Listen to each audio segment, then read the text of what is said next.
sheltering our people from an economic hurricane never experienced in living memory, there must inevitably be consequences for other areas of public spending. Last year, under the pressure of the emergency, our borrowing increased fivefold to almost £300 billion, more than 14% of GDP, the highest since the Second World War. This year, our national debt is climbing towards 100% of GDP, the highest for nearly 6 decades. The House knows that the government has been compelled to take wrenching decisions, and the International Development Act of 2015 expressly provides that fiscal circumstances can allow a departure from the 0.7% target. Would the Prime Minister give way? I will give way with pleasure to my honourable friend. I'm grateful to my right honourable friend, and I'm grateful to him and the Chancellor for their constructive engagement with those of us who have been profoundly concerned about our departure from the aid target. Will he reconfirm to me and to the House that this is not a fiscal trap, that the mechanism set out in the written ministerial statement is a genuine and full-hearted attempt to return to our commitment to 0.7% at the very earliest economically sustainable opportunity? I thank my right honourable friend for his work in this matter, his expertise in this matter, and I know how deeply he cares about this in common with many other members across this House, and I can indeed give him that confirmation. And the decision that we made was temporarily to reduce our aid budget to 0.5% of national income.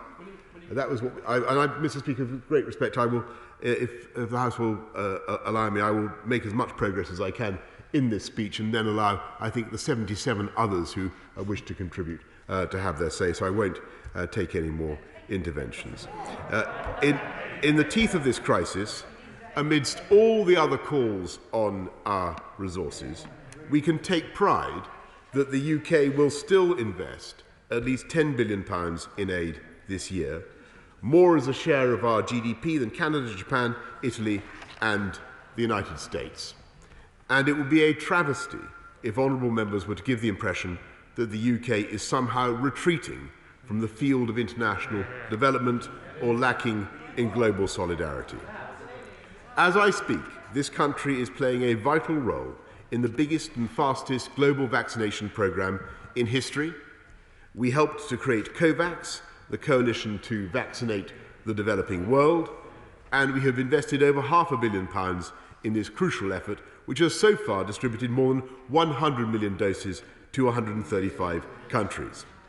This government's agreement with Oxford University and AstraZeneca succeeded in producing the world's most popular vaccine, with over 500 million doses released to the world, mainly to low and middle income countries, saving lives every hour of every day.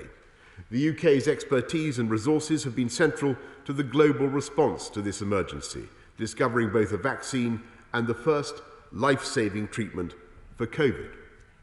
We've secured agreement from our friends in the G7 to provide 1 billion vaccines to protect the world by the end of next year, of which 100 million will come from the UK.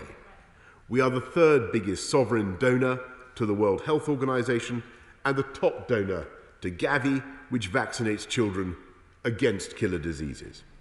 We're devoting £11.6 billion, £11.6 billion, double our previous commitment, to help developing countries to deal with climate change, including by protecting their forests and introducing clean energy. And I can tell the House that this vital investment will be protected. And when it comes to addressing one of the world's gravest injustices, the tragedy that millions of girls are denied the chance to go to school, the UK has pledged more than any other country £430 million to the Global Partnership for Education, in addition to the £400 million we will spend on girls' education this year. Later this month, I will co-host a summit of this partnership in London with the President of Kenya, with President Kenyatta of Kenya. And wherever civil wars are displacing millions or threatening to inflict famine, in Syria, in Yemen, Ethiopia or elsewhere, the UK is responding with over £900 million of help this year, making our country the third largest bilateral humanitarian donor in the world. And it bears repeating that we are doing this in the midst of a terrible crisis, when our public finances are under greater strain than ever before in peacetime history, and every pound we spend in aid has to be borrowed, and in fact represents not our money, but money that we are taking from future generations. Last year we dissolved the old divide between aid and diplomacy that once ran through the entire Whitehall machine by creating the new Foreign Commonwealth and Development Office. And in doing so, my objective was to ensure that every diplomat in our service was actuated by the mission and vision of our finest development officials, and that our aid was better in tune with our national values and our desire to be a force for good in the world. So I can assure any honourable member who wishes to make the case for aid that they are, when it comes to me or to anyone in the government, preaching to the converted. And we shall act on that conviction by returning to 0.7% as soon as two vital tests have been satisfied. First, that the UK is no longer borrowing to cover current or day-to-day expenditure. And second, that public debt, excluding the Bank of England, is falling as a share of GDP. The moment that the forecast, I'm just coming to the end. The moment that the forecasts for the Office of Budget Responsibility show that both of those conditions will sustainably be met, then from the point at which they are met, we will willingly restore our aid budget to 0.7%. Plenty of people, Mr. Speaker, are wanting to speak in this debate.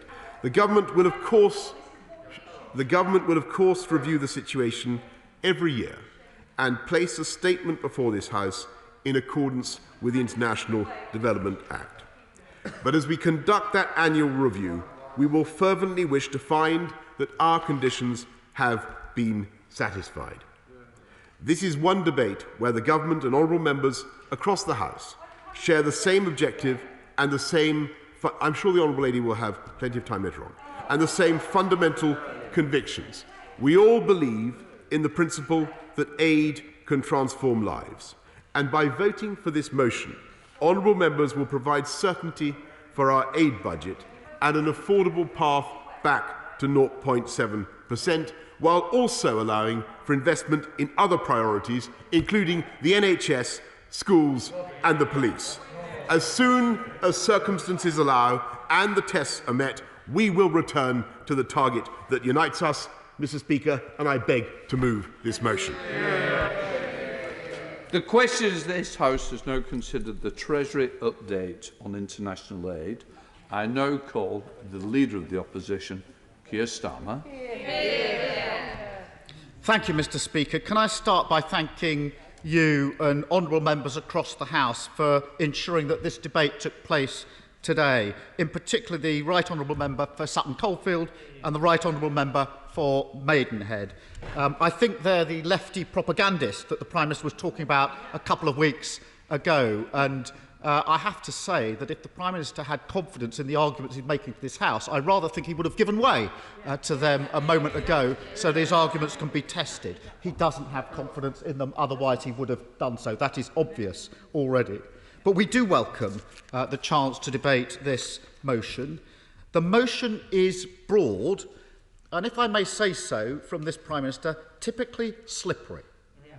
The House should have had the opportunity for a straight up-down vote on whether to approve or reject the government's cut to overseas aid to 0.5%. This motion does not do that. But the Chancellor's written ministerial statement is clear. If the motion is carried, then the cut in overseas aid to 0.5% will effectively carry on indefinitely. And I'll expand on that point in just a moment. It's already been... Well, I'll expand on that point, and I will take interventions on it. But if the motion... in just 1 minute... I'm going to develop that argument. I'm going to develop that argument. When I get to it, I will give way so that argument can be tested in the usual way. But if the motion is rejected, and I quote, the government would consequently return to spending of 0.7% of GNI on international aid in the next calendar year. So let me be clear, Labour will vote to reject this motion tonight and to return overseas aid to 0.7% of GNI. I'm going to summarise my argument. I'm going to make my argument. When I get to the relevant part, I will take interventions. The case that we make is this. First, that the cut is wrong because investing in 0.7% in international aid is in Britain's national interest. Second, because the economic criteria set out by the Chancellor would lead to an indefinite cut, likely to last beyond this Parliament. And thirdly, because it matters that this House keeps its word to the voters who elected us. Mr. Speaker, every member here was elected on a manifesto to retain the 0.7% target. And it matters that we keep our promises to the world's poorest, particularly at such a time of global uncertainty. I will give way. Grateful to the right honourable gentleman. I agree with him about keeping promises, and we on this side were also elected to keep fiscal promises, to reduce our debt and not to borrow for day-to-day spending. I hope in his remarks he will set out, given that he's not going to support this motion, which areas of spending he's going to cut to pay for it, or which taxes he's going to raise. If he doesn't do either of those things, then I'm afraid his promises and his vote today are hollow and no one will believe them. Well, I have to say it's a bit rich for someone who may break the manifesto commitment to say that the vote today and the words today are hollow. But just to take that straight on, it is a false economy, I'm afraid. Cutting aid will increase costs and have a big impact on our economy. Development aid reduces, we all know this, it reduces conflict, it reduces disease and people fleeing from their homes. It is a false economy to pretend that this is some sort of cut that doesn't have consequences. I will give way. Thank you very much, Mr. Speaker. The right honourable gentleman is making a House of Commons speech, not a partisan speech. But can I ask him what I would have asked the Prime Minister if the Prime Minister had given way? First of all, will he confirm that the cut we are discussing today is 1% of the borrowing the Prime Minister described, which he quite rightly sanctioned last year?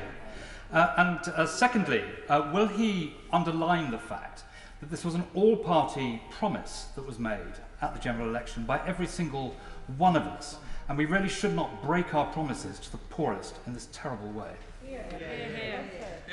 Yes and yes. It was not ambivalent in the manifestos, and it wasn't conditional. It was clear. Mr. Speaker, on the first part of the argument, the national interest, British aid saves lives. It builds a more secure world and it promotes democracy and British soft power. For the last 20 years, that has been the political consensus across this House. Tony Blair and Gordon Brown first set the goal of the UK reaching the 0.7% target. I'm making a speech to the House and for the House. David Cameron and the Right Honourable Member for Maidenhead made it a reality, and we acknowledge that in the right way. It has been supported, all the chunterings, all very well.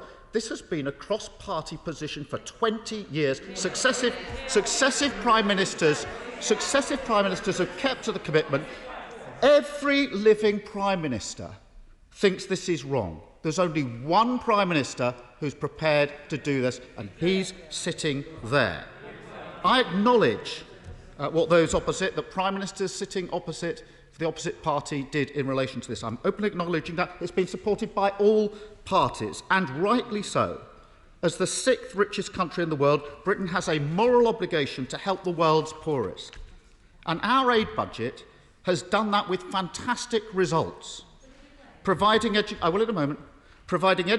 for women and girls, fighting poverty, providing sanitation, healthcare and vaccines, building resilience and infrastructure, and incredible post-conflict and reconstruction work where Britain does, I think, a better job than anyone else. So it has real results. And let's be clear what these cuts would mean. 1 million girls losing out on schooling, nearly 3 million women and children going without life-saving nutrition, 5.6 million children left unvaccinated, an estimated 100,000 deaths worldwide. Mr. Speaker, he says rubbish. That is the human toll of the choices this government is making, and it's not rubbish. I will give way. The case of the right honourable gentleman is the Prime Minister is making a promise he will not keep. But what did Tony Blair and Gordon Brown do? They made a promise, but they never ever spent 0.7% of GDP on aid, and therefore the right honourable gentleman's speech lacks all moral force. They more than doubled it. They more than doubled it. They set the goal, and then successive Prime Ministers implemented that goal. That is such a weak argument. 11 years into this government, that is such a weak argument. I've always found this argument particularly weak, Mr. Speaker. When I was Director of Public Prosecutions, which was a 5-year term, the very idea that I could turn round 4 or 5 years into the role and say it was somebody else's fault 5, 10, 15, 20 years ago. This is such a bad argument that's used all of the time. They've been in power for 11 years. Either take responsibility for what you're doing or give up. Our overseas aid budget goes beyond that moral obligation. It also helps to build a more stable world and keeps us safer in the UK. Let's take Afghanistan, where aid has supported improvements in security, in governance, in economic development, in rights for women and girls.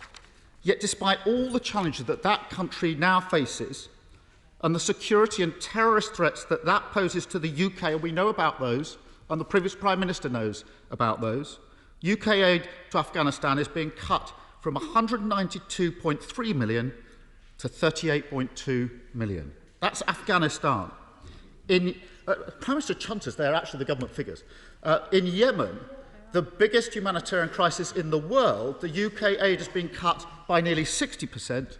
In Syria, the government is slashing aid by around 50%. And for the Rohingya refugees in Bangladesh, there's a cut of 42%.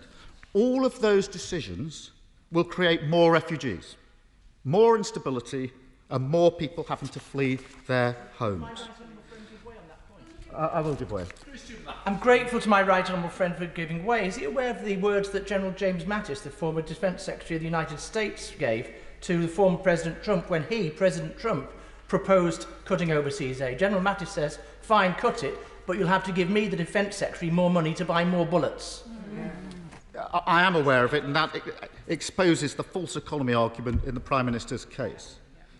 This cut will also reduce UK influence, Mr. Speaker, just when it's needed most. And of course it risks leaving a vacuum which other countries, for example China and Russia, will fill.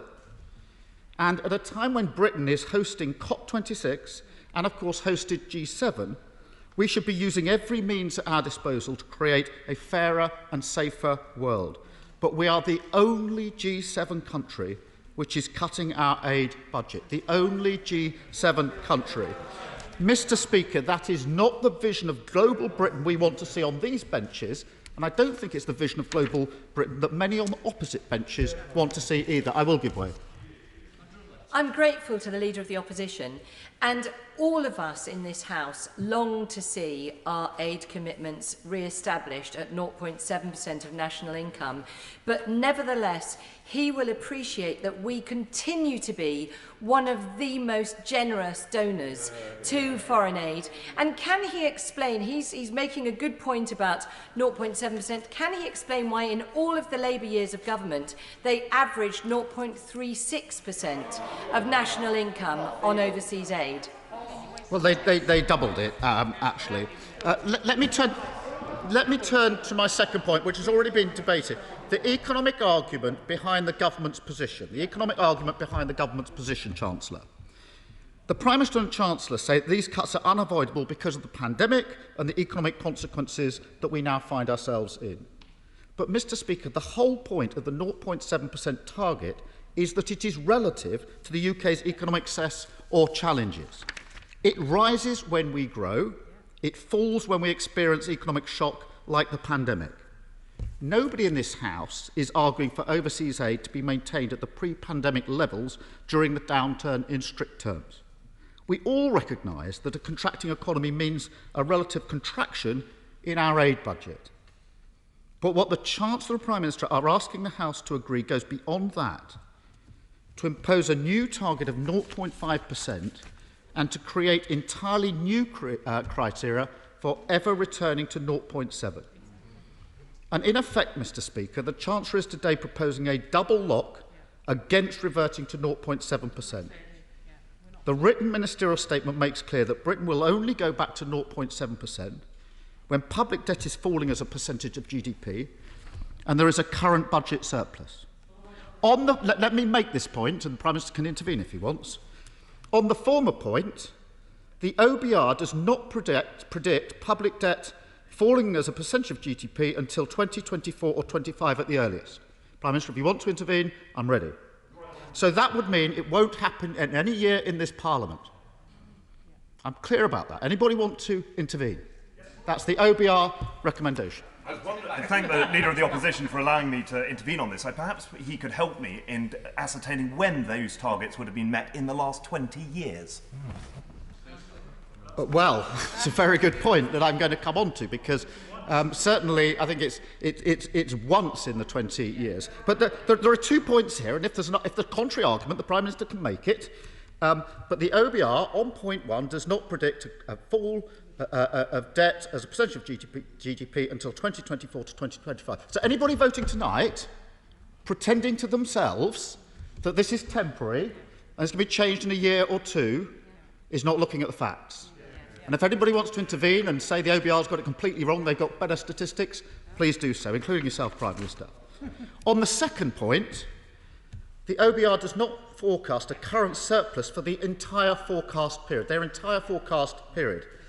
In fact, there's no expected timeline for that criterion to be met at all. So what the Chancellor is setting out today isn't a temporary cut in overseas aid, it's an indefinite cut. And on the very point, let me remind the House there have only been, I think, 5 times in the last 30 years that a current budget surplus has been run. 4 of them, I might add, under a Labour government and 1 under the Conservatives. So the chances of these criteria being met under a Conservative Chancellor are remote at best. And the more so because this statement creates an artificial £4.3 billion fiscal penalty for any Chancellor who seeks to rebalance the budget. So this is an indefinite cut. It is not going to reverse next year or the year after, and there's no contrary argument, however much the Prime Minister shakes his head. Mr. Speaker, this is not just about economic necessity, it is a political choice that is being made. And it's a choice that is not only against our national interest, it further erodes trust in our politics. And that brings me to my third point, which is trust. And there's a central divide now in British politics and across the world between those who value truth, integrity and honesty and those who bask in breaking them.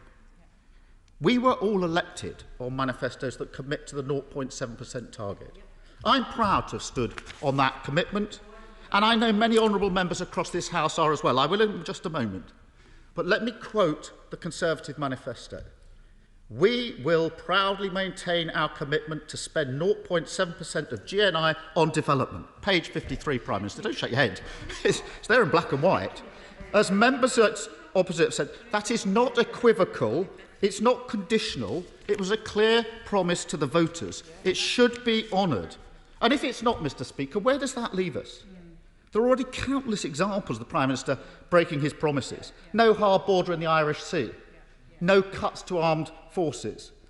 An already prepared plan for social care. The list is endless. And this matters.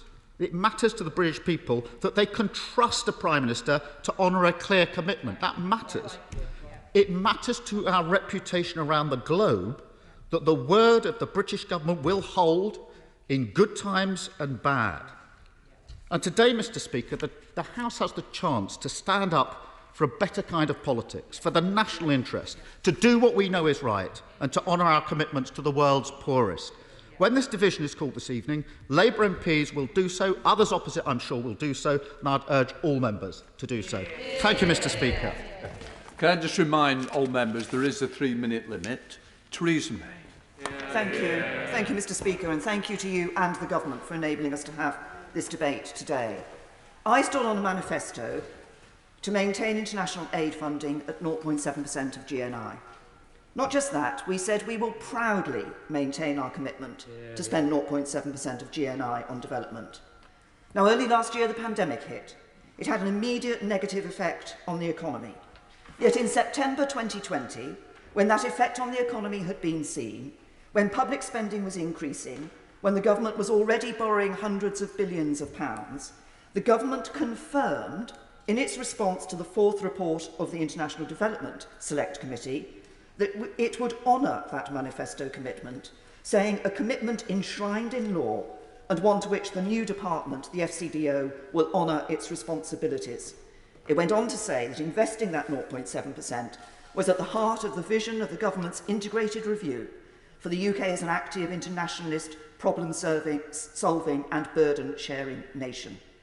Where is that vision now, as the government turns its back on some of the poorest in the world? With GNI falling, our funding for aid was falling in any case. To reduce it from 0.7 to 0.5% is a double blow. This isn't about palaces for dictators and vanity projects. It's about what cuts to funding mean, that fewer girls will be educated, more girls and boys will become slaves, more children will go hungry, and more of the poorest people in the world will die. Now, the government has promised what they see as a compromise, and I'm grateful to the Chancellor for speaking to me last night. I asked how long it would take before the tests are met and we return to 0.7%. I was told 4 to 5 years, but it could be sooner because the economy is recovering so well. Now, if the motion is defeated tonight, it will be 0.7% from January next year. The government appears to be saying to us, we can't afford 0.7% next year because the economy is doing so badly, but actually the economy is doing so well that we could very well be able to restore 0.7% very soon. But the government can't have it both ways. And I certainly doubt whether the tests will ever be met in 5 years' time. Meeting them depends not only on a significant recovery in the economy, and the OBR is forecasting trend growth of less than 2%, but also on the government reining in its inclination to continue to increase public spending. We're told there'll be dire consequences for tax and public spending if this motion is defeated tonight. We've borrowed £400 billion. Where are the dire warnings about that? It seems that £4 billion is really bad news. 400 billion, who cares? Now, finally, as has been pointed out, the 2 tests have only been met in 1 calendar year in the last 20. I have been in this House for nearly a quarter of a century. During that time, I have never voted against a 3-line whip from my party. As Prime Minister, I suffered at the hands of rebels. I know what it is like to see party colleagues voting against their government. We made a promise to the poorest people in the world. The government has broken that promise. This motion means that promise may be broken for years to come. With deep regret, I will vote against the motion today. Yeah. I now come to SNP spokesperson Chris Law. Thank you, Mr. Speaker. Mr. Speaker, there's not a single nation on our planet that has escaped the devastation of this global pandemic, and there's not a single person that's pretending that the challenge of recovery from COVID is easy. We also know that it's been the poorest in our own society that have been hit the hardest over the past 18 months, and tragically this has been replicated across the globe. Inequality has widened, millions have been pushed into poverty, development gains have been reversed, and it is the poorest and most vulnerable in our societies that are dying. Therefore, Mr. Speaker, we need a global recovery that builds forward better, creates a fairer, more inclusive and more sustainable world, and ultimately honours the millions who have lost or are losing their lives to this terrible pandemic. In order to do this, the wealthiest countries in the world, of which the UK is one, must step up to tackle the great challenges facing humanity, not step away. However, it is with the deepest regret this UK government's callous cut to the aid budget is not only jeopardising these efforts, it will also mean that the poorest and most vulnerable people in the world will pay the ultimate price. Mr. Speaker, make no mistake, these cuts will cost lives. The UK government is making a desperate effort to stress the economic necessity of cutting aid from 0.7 to 0.5% of GNI. They are desperate to talk about fiscal tests, borrowing levels and tax receipts, but they do not want to address the questions that put them to shame. How many children will go without an education? How many girls will be forced into unwanted marriages and teenage pregnancies? Ultimately, how many individuals will die needlessly because of this government's decision? These are questions the government's been running away from, just as they've been running away from this debate and this vote for the past 6 months. It should simply never have come to this. This Parliament should have had a vote on the aid cut before it was implemented, but instead they pressed ahead with international austerity on the backs of the world's most poorest and vulnerable people. Without consultation with those most in need, without any impact assessment and without any debate in this Parliament, this government made their decision based on a Treasury spreadsheet and with the stroke of a pen signed a death sentence on a policy that will lead to 1 million excess children's deaths. Here, here. Shame. So for those who are considering voting in favour of this motion here today, reflect on this. Are you building forward and leaving no one behind in a global strategy against COVID? Are you honouring the millions who are losing their lives and many more millions who will lose their livelihoods as well as a result of this pandemic? Are you happy to sign that death sentence? So, Mr Speaker, let's look at a few examples of the life-saving aid programmes that are being curtailed or cancelled with horrifying consequences right now. Yemen is the world's worst humanitarian disaster, with 20 million people suffering from hunger and malnutrition, and many of them are facing famine after years of war. Despite this, the UK government has slashed its humanitarian funding to the country by over 60%. The UN Secretary-General put it bluntly when he said, and I quote, "Millions of Yemeni children, women and men desperately need aid to live. Cutting aid is a death sentence.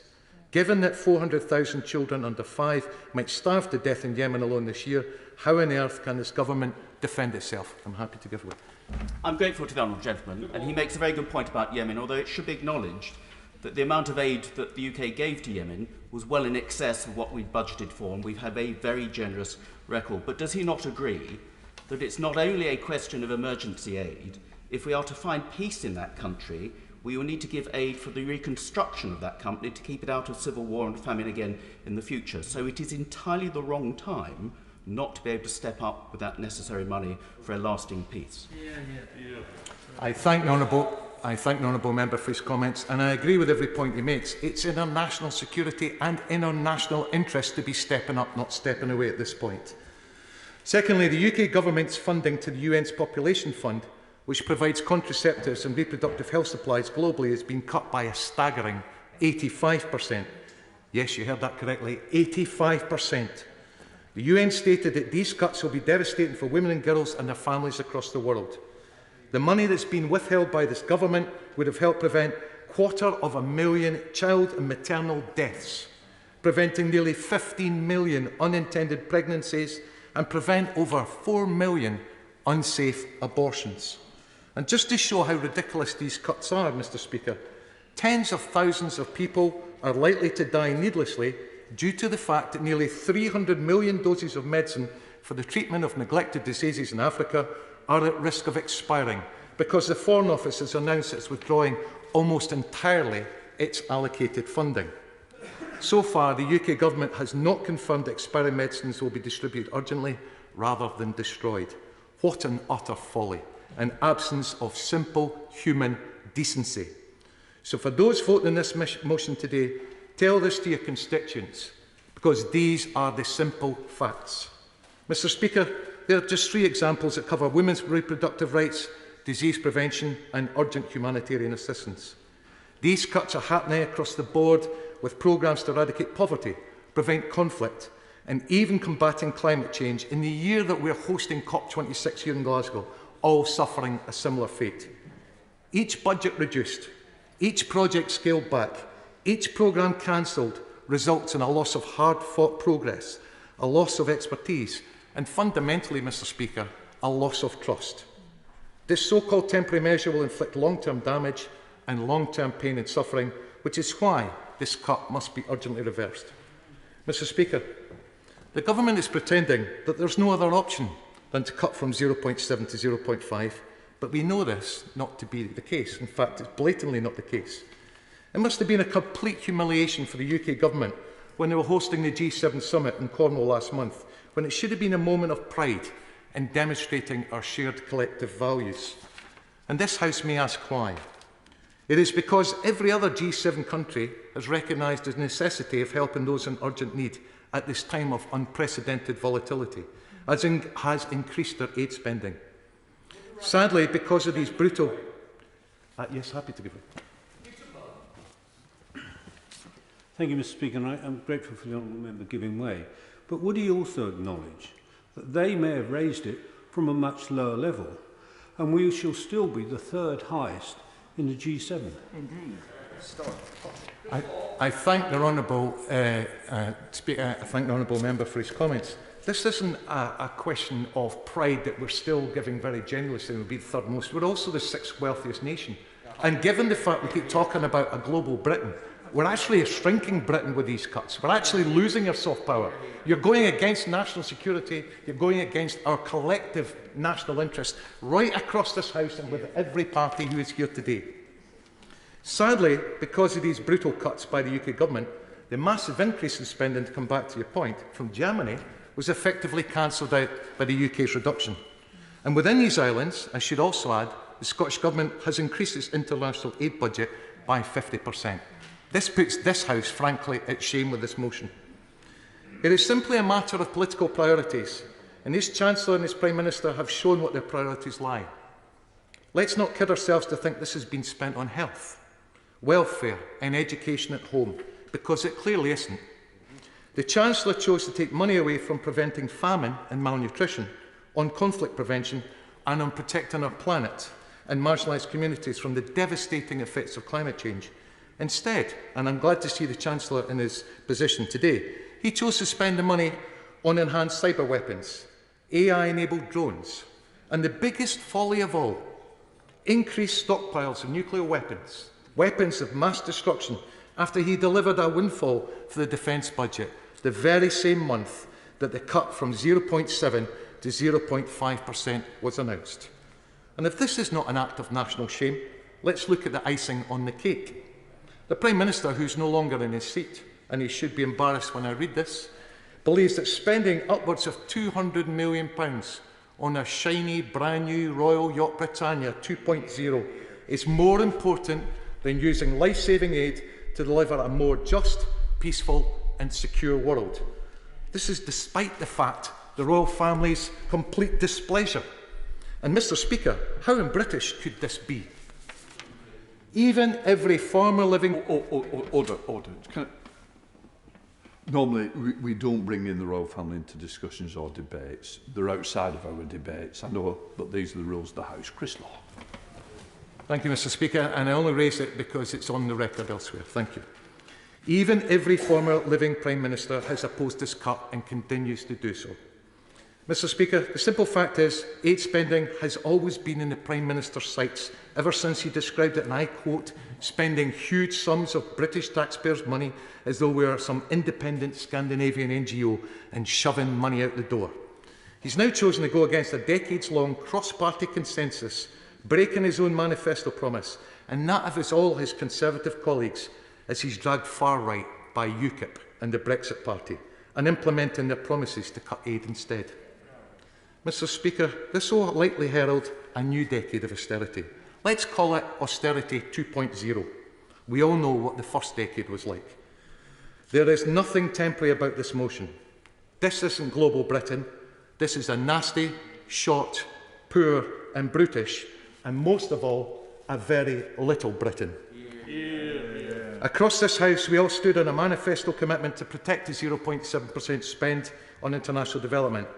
That is, for those of you who are not very good at maths, 7 pence in every £10. When I describe this to children in primary schools I visit, and young people in my constituency, they're surprised at how little we spend as the sixth wealthiest nation in the world. And they're right to be so. So today, we have an opportunity to reaffirm our values, rather than be led into voting to balance the imaginary books on the backs of the world's poorest. We must all keep to our word to deliver on our promises to our fellow global citizens, who are the most marginalised and vulnerable people on earth. If COVID has taught us anything, it is that we all share in the same struggles and challenges, but also hopes and dreams of a better future, working together as one planet and one community. Now more than ever before, we must step up to support our global community, not step away. There is no honour for those who have suffered as a result of this pandemic and stepping away. There is no meaning in the phrase building back better if we turn our backs. And for those who decide to vote for this immoral motion today, there is no place for you to hide. When asked the question, why did you vote for this by your own children, your own friends, your family, and equally importantly, your constituents, it will be an indelible mark against your opportunity to do the right thing here today, and you will have to live with it for the rest of your time in this House. Thank you, Mr. Speaker. Yeah. Drew Mitchell. Yeah. Thank you, Mr. Speaker, and I draw the House's attention to my interests in the register. Mr. Speaker, the government has done the right thing today in ensuring that this House has a vote on this matter, and thank you, Mr. Speaker, for standing up for Parliament in that respect. And there is a straight choice, as outlined by the Leader of the House yesterday in his statement, and it is between rejecting this motion tonight, in which case the government will restore the 0.7 from next year. That was the olive branch that I and my right honourable friends suggested, or accept this so-called Treasury compromise. But I tell the House this is no compromise at all. It is a fiscal trap for the unwary. First of all, it is quite possible that these conditions will never be met. And you don't need, Mr. Speaker, to look in the crystal ball. You can read the book. It is indisputably the case that there have only been one occasion in the last 2 decades, in 2001, when these conditions would have been met. And if you look at what the OBR has said, it is very clear that the debt to GDP will not be falling until 2024-5, and the day-to-day debt won't fall from 25 to 26. So given that the 0.7 goes up and down with our economic performance, a very important point that the 0.7 policy protects us in that respect. Yes, I give way. Very grateful to him for giving way, but does he not accept that the OBR have exaggerated the gloom on the debt and deficit, particularly in the last 2 years? They exaggerated it by 50 billion for last year between November and March. So why on earth does he believe their gloomy figures now? I'm sure we're going to get the deficit down. But my right honourable friend is looking in the crystal ball. I've read in the book, in the last 20 years, there would have been just one occasion. So a vote for the government tonight is a vote to end, in my submission, our 0.7 commitment. To that point? Yes. I'm sorry to interrupt the right honourable gentleman, but does it say something when every single economic and political commentator has said that this new mechanism will not see the 0.7% returned in the way that it should, that it is a cop-out of the highest order? My honourable friend is absolutely right. It is, as I said, a trap for the unwary and a tribute to the Chancellor of the Exchequer's silver tongue. So I shall certainly tonight, Mr. Speaker, be voting against this motion and against the government today. I shall do so with absolute conviction and a profound disappointment. This is only the 3rd time, I think, since I was elected in 1987 that I have voted against the government, and one of those occasions was in the company, in the lobby of the Prime Minister. It's never easy to rebel, and I thank those who stood with us to support our manifesto. We should not be breaking our promise in the way. We should certainly not be seeking to balance the books on the backs of the poorest people in the world. I'm incredibly proud to have been a member of a Conservative administration which declined to do that, even with the austerity that we faced. And for goodness sake, Mr. Speaker, this is 1% of the borrowing that the Chancellor quite rightly made last year to shore up our country from COVID. It's 1%. It's a tiny figure, and it is the only cut that he has announced. And it will have an enormous impact on our role in the world and, above all, on the huge number of people who will be very severely damaged, maimed, often blinded, and indeed die as a result of these cuts. I remind the House that the cuts include 25% on girls' education, a top priority of our Prime Minister and this administration. For neglected tropical diseases, where, thank goodness, the philanthropists have stepped in for 1 year only to protect the British taxpayers' investment, we've cut it by 90%. And in the Yemen, as my right honourable friend said earlier, by 60%, which is literally the equivalent of taking food away from starving people.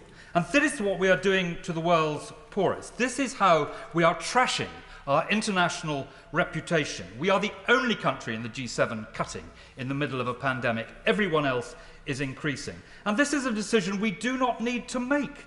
Since we started this campaign, Mr. Speaker, there's been a 9% increase in support across our country for the government's policies. And it is, to coin a phrase, worse than a crime, it is a mistake. And may I say, Mr. Speaker, finally, in humble respect to my own party, some of us have seen this movie before. It took us 23 years until 2015 to achieve an overall majority by wiping out the Liberals, Democrat seats. And to achieve it, we secured the support of decent internationalist pro-development spending who saw from our time in austerity that we would stand by this promise. The former Brexit Secretary and I visited Chesham and Amersham, and may I say that our much-loved former colleague, Cheryl Gillan, would be voting with us on this issue tonight.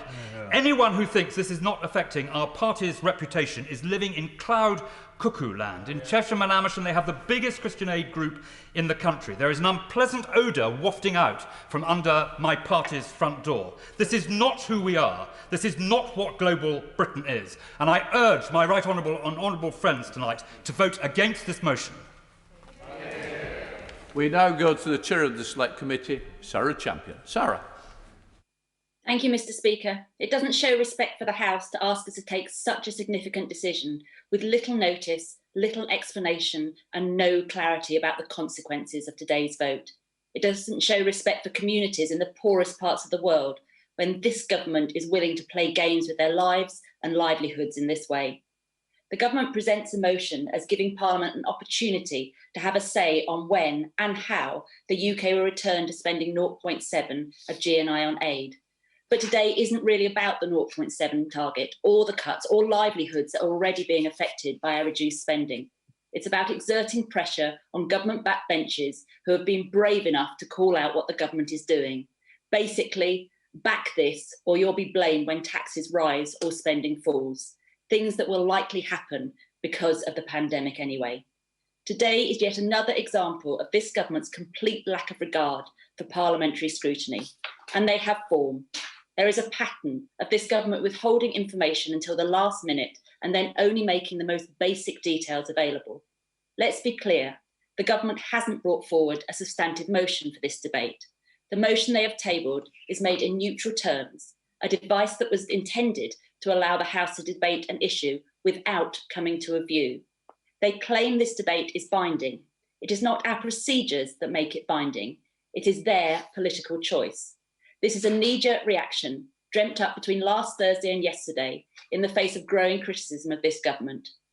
Talks of returning to 0.7. Yesterday's WMS talks of returning to 0.7 only when we are not borrowing for day-to-day spending and underlying debt is falling. Or on their own, each of these tests is a high hurdle. When combined, these conditions become incredibly strict. Since the 0.7 target was introduced in 2013, these tests have been met only once. They explicitly link ODA spending to policy decisions made by other government departments on tax and spending. This double lock could lead to an indefinite cut in aid spending. And of course, the tests do nothing to prevent them dropping lower than the 0.5%. The OBR has said the UK's economy is forecast to return to pre-pandemic levels in the second quarter of 2020, faster than originally thought. So if the return to economic normality is getting closer, then why the need to introduce these extra tests before returning to 0.7? They just added roadblocks, artfully placed by the Treasury on the track back to the legally mandated level of 0.7. Fundamentally, this statement paints aid spending as an either-or choice. We're either spending on domestic public services or on international aid. It's an artificial choice MPs are being forced to make. This is a breathtakingly cynical manoeuvre, and the House must not fall for it. David Davis. Thank you, Mr. Speaker. I mean, I consider myself an economic Thatcherite, and yet when I come to choose between money and lives, I always choose lives.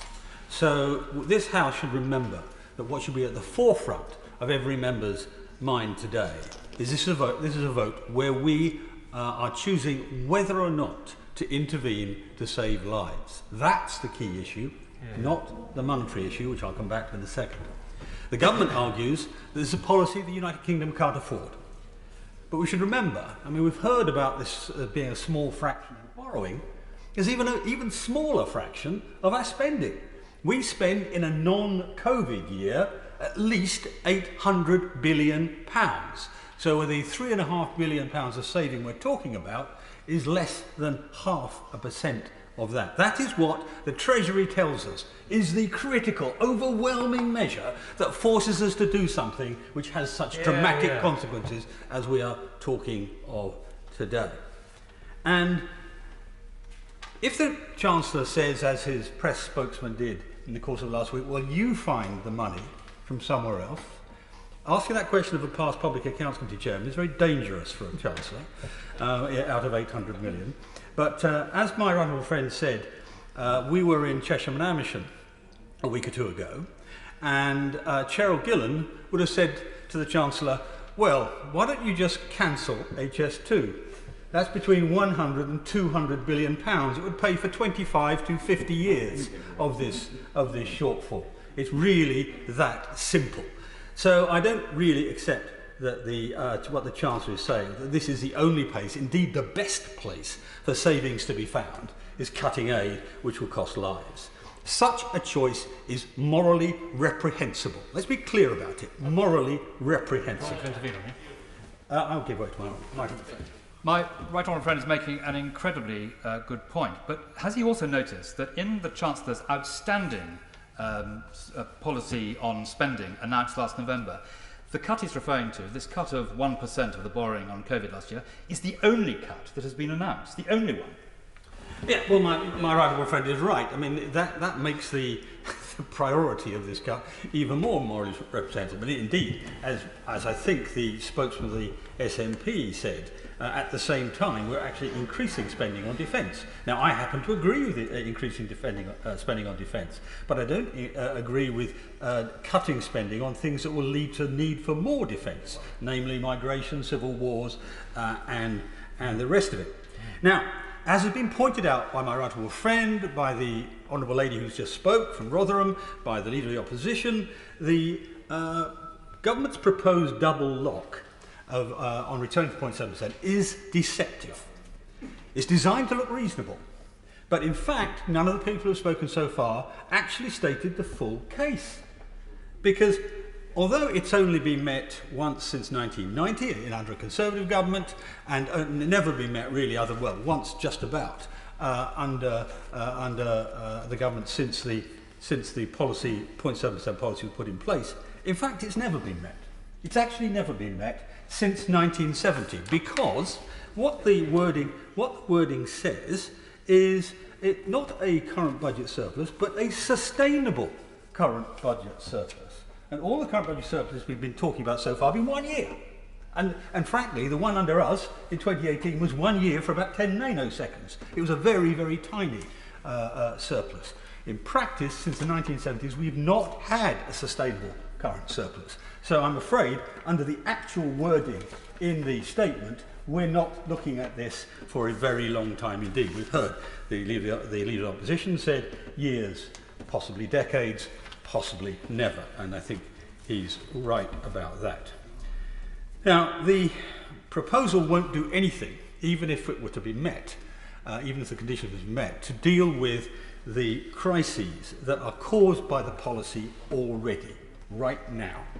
The government argues the cuts are temporary, but death is never temporary. Cause deaths. Thank you very much indeed, Mr. Speaker. Since ministers announced that the UK was going to be the only G7 country to cut its aid this year, despite all of those other countries facing the same fiscal pressures, there's not one member of this House who is not now aware of the consequences of the decision that ministers have taken. A cut of 85% in the support that we give to the United Nations Population Fund to prevent maternal child death and unwanted pregnancy. A cut of 95% to the Global Polio Eradication Initiative at the very moment when the world is closer than it has ever been to eradicating this dreadful disease. And a cut of 50% in the support we give to the Mine Humanitarian Action Programme, which stops people losing their arms, their legs and their lives to unexploded ordnance. It's a very long list. And every one of those things harms our reputation and doesn't help us to persuade others, because other countries judge us not by what we say, but by what we do. And therefore the choice before the House today is a very stark one. Do we act to put this right, or do we accept the double lock that has been proposed? And I urge the House to reject it because there's a principle here. What is it about the level of government spending on helping the world's poorest people that it alone is going to be subject to these tests? No other area of government expenditure, just this one. If this is about protecting the public finances, then why is this area of government expenditure, which is the money we spend on getting children into school or vaccinating children so they don't die of diseases that our children do not die of, why is it being singled out? Now, I have great admiration for the OBR, but determining the level of our international aid spending is not part of its responsibility. It is the government's responsibility. It is a political responsibility, and ministers should not try and pass the buck on to someone else, especially when, if you read the latest OBR forecast, it is exceedingly unlikely that the two tests would be met in the next 5 years. I will give way, of course. Can I just pick him up on that point about other areas of expenditure? It seems to me that the Treasury and the Chancellor, having set out these tests, which are in our manifesto, and we mean to keep them, is the comprehensive spending review that's taking place this year. It seems to me we will be judging all other areas of government expenditure by these measures, and I see the Chancellor nodding. So it seems to me that we're being very consistent here, and I think it's important that we keep these promises about our fiscal responsibilities as well as getting back on track to meeting our aid responsibilities. Well, I'm afraid, I say to the right honourable gentleman, I take a different view of the government's consistency because it has chosen quite specifically and knowingly and deliberately to break a cast-iron promise that was also contained in that manifesto to the world's poorest people. And as I said in my last contribution on this subject, most of them probably got no idea that this House had made that commitment together, but the government has chosen to do that. And the choice we're making today is, do we think that's right or do we think that is wrong? And I would say to the Chancellor, if he thinks the double lock is a way out of the political problem, I don't think it isn't, because the issue that is before us hasn't gone away.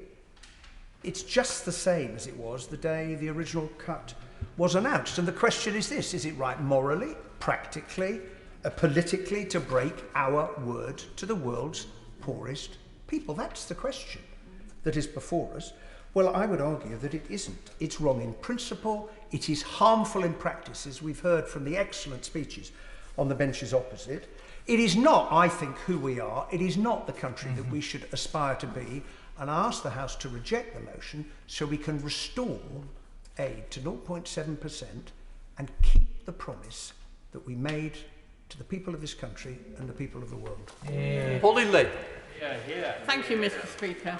I rise really very sadly today because I stood on a manifesto along with everybody else that we would honour that 0.7%, and I was there when we voted on it originally.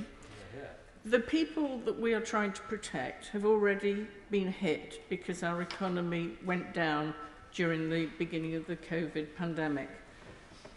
They're going to be hit, or they continue to be hit, again with this reduction to 0.5%, because 0.7% of a figure is a lot more than 0.7%. So we've gone down a huge amount already, and the people are suffering. If we take just a random family with 2 parents and maybe 6 children, 4 of whom are boys and 2 are girls, the girls will be the ones who have less food, and they would benefit from nutritional programs that we provide, but we won't be providing those.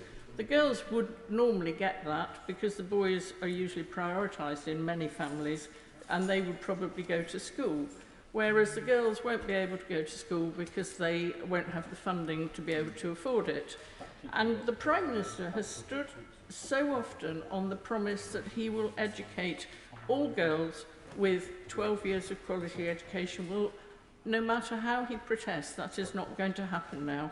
And I feel that we are letting down the poorest people in the world. We are just devastating their futures for £4 billion, which we've heard is 1% of what's already been borrowed. It's not a lot of money, and we borrowed that money, and as has been said by many, those people who we should be benefiting will not benefit. They won't have the malaria treatments, they won't have all the neglected tropical disease treatments, they won't have all the help, and especially they will have earlier marriages, they will have younger pregnancies, because we are cutting devastating figures of 85% of the family planning budget and the abortion budget, and that is going to devastate many girls. Many girls will die in early childbirth because of this decision by this government. So I find it shocking that this government is doing that. We are a Conservative government. We decided to spend the 0.7%. We legislated for it, and we are letting those very poorest people down. And I don't see how anybody who has heard the speeches today could vote in all conscience to support what the government want to do with this double lock, because we will never get back to 0.7%. Go to Wendy Chamberlain. Wendy. Thank you, Mr. Speaker, and thank you to you and members from across this House for their perseverance on this issue. Now, when the government announced last summer that DFID would merge with the then Foreign Commonwealth Office, I and my fellow Liberal Democrats warned of the risk to overseas development assistance and funding. I asked an urgent question to the Foreign Secretary, and I wrote to the DFID Secretary of State on these very issues. And the Secretary of State said at the time, and I quote, "We are committed to the 0.7% of GNI commitment. We want the aid budget and the development know-how and expertise that we have in DFID. It has done a fantastic job at the beating heart of our international decision-making processes." But here we are, Mr. Speaker, 1 year later, and having claimed just last week that the opportunity to vote on this cut to ODA spending had been lost by not being called in the recent Estimates Day debate, I wonder what has caused the government to change its mind and bring forward today's debate at such short notice. Economic circumstances caused by COVID are not the fault of the world's poorest, and we and the many, many charities and NGOs who have contacted me in advance of today's debate know that the poorest will be hardest hit by these cuts. The reality of the COVID pandemic is that no one is safe until everyone is safe. Part of this is sharing of urgently needed vaccines around the world, but it is not only this. We know that global inequalities, that poverty mean that people around the world cannot take the precautions to protect themselves. We can't expect those without access to clean water, 785 million at last count in 2017, to be able to wash their hands for 20 seconds. Slashing development spending is deeply harmful to the notion of global Britain and to us at home. And, Mr. Speaker, it's that this cuts to these fundings also mean cuts to spending within the UK that I think is sometimes lost. ODA funding goes to many places, including our universities who are doing research into how best to tackle the entrenched causes of global inequality and how to support developing countries in order to be self-sufficient. St Andrews University, in my own constituency, is looking up to 50% cuts to some of their active projects, which will impact on the poorest today. These cuts harm not only those in need around the world, but our own research and innovation industries, vital in our response to Brexit and facing the climate crisis. Turning to the government's update, the fiscal tests for development spending presented today are the height of cynicism. They're designed never to be met. As others have said, we have only met these tests once in this century. Conservatives MPs must know that by supporting today's motion, it means not returning to 0.7 in this Parliament. And that means that every one of them that supports the government today will be breaking their manifesto promise for 5 years in a row. It's a straight choice. Do we return to 0.7 as we were all elected to this place to do, or do we fail to be the global leaders that the UK has been to this point on this issue? Thank you. Thank you, Mr. Speaker. I'm delighted to be called, and I pay enormous tribute to my right honourable friend who's sitting on the front bench today. The Chancellor demonstrated during his career before reaching this place that you can do well by doing good. In working for the Children Investment Fund Management, he proved that finance, that capitalism can support the world's poorest and can actually change lives. But he will also recognise that even an impressive fund like that, built off a stable platform created by governments, guaranteed by organisations, international bodies and others. And that's why I'm very sorry that I will not be able to support him today, because that platform today is what is so important. That confidence, that ability to rely on a stable platform for the future is absolutely essential. Instead of having that continuity, and instead of having that guarantee of an enduring future, we're going sadly back towards the yo-yo policy. Well, that's not just bad because of the variability, it's bad because it costs more and delivers less. It's frankly inefficient, it is an error, and it undermines our capability. Now, nobody in this House is more passionate about global Britain or Britain's place in the world than me. Nobody believes more that we should have a place at every table, that we should have a voice in every room. But we need to know that we are no longer buying that with gunboats, but with the aid and the effectiveness that we bring. On that point, the honourable and gallant member is making a very impressive speech, and he talks about global Britain. The point of global Britain is about diplomacy, it is about trade, it is about aid, it is about defence. These four things are interconnected to one another. If you reduce one, you have an impact on all, and that is something that will be detrimental from everything from the integrated review to our outside approach. My honourable member is completely correct, and of course the reality is that we're not living in a vacuum here. We're not taking these decisions with nobody watching. The reality is that our friends are watching and our rivals are watching. As we make this decision and as we change our policy on Afghanistan, as we buy different seats at various UN tables through the diplomacy that we do in sub-Saharan Africa, in Asia and South America, we know that we are changing the rules by which we live. We are literally changing the standards of our modern world by how we buy support, how we develop allies, and how we partner around the world. This, and many people have already spoken about, is of course about the world's poorest, but it's not just about the world's poorest. It's fundamentally about Britain. It's how do we protect ourselves? How do we shape this world? How do we get the standards that make sure British businesses succeed, that make sure British finance shapes the world, that make sure that British rules are those the world lives by? And we do that by making sure we win the votes at the UN, by making sure that we have the voices around the table, that we have the voices of the foreign ministers of countries around the world. Now, we can do it, and I can tell you why we can do it. I can tell you that I know we can do it, because we have done it. For 20 years, we have won debates, we have shaped arguments, and we have defended our position. And we have done it by doing well, by doing good, exactly as the Chancellor demonstrated in his pre-political career. Now, I can understand why the government might say that actually these targets, these ambitions are too high and that they wish to send a different spending limit. I can understand that. But that's not the argument the government's making. The argument the government's making is the Augustine argument. Lord, make me chaste, but not just yet. Well, if you wish to be holy, choose sanctity. If you wish not to be frank with what you are choosing. We now go to Liam Byrne.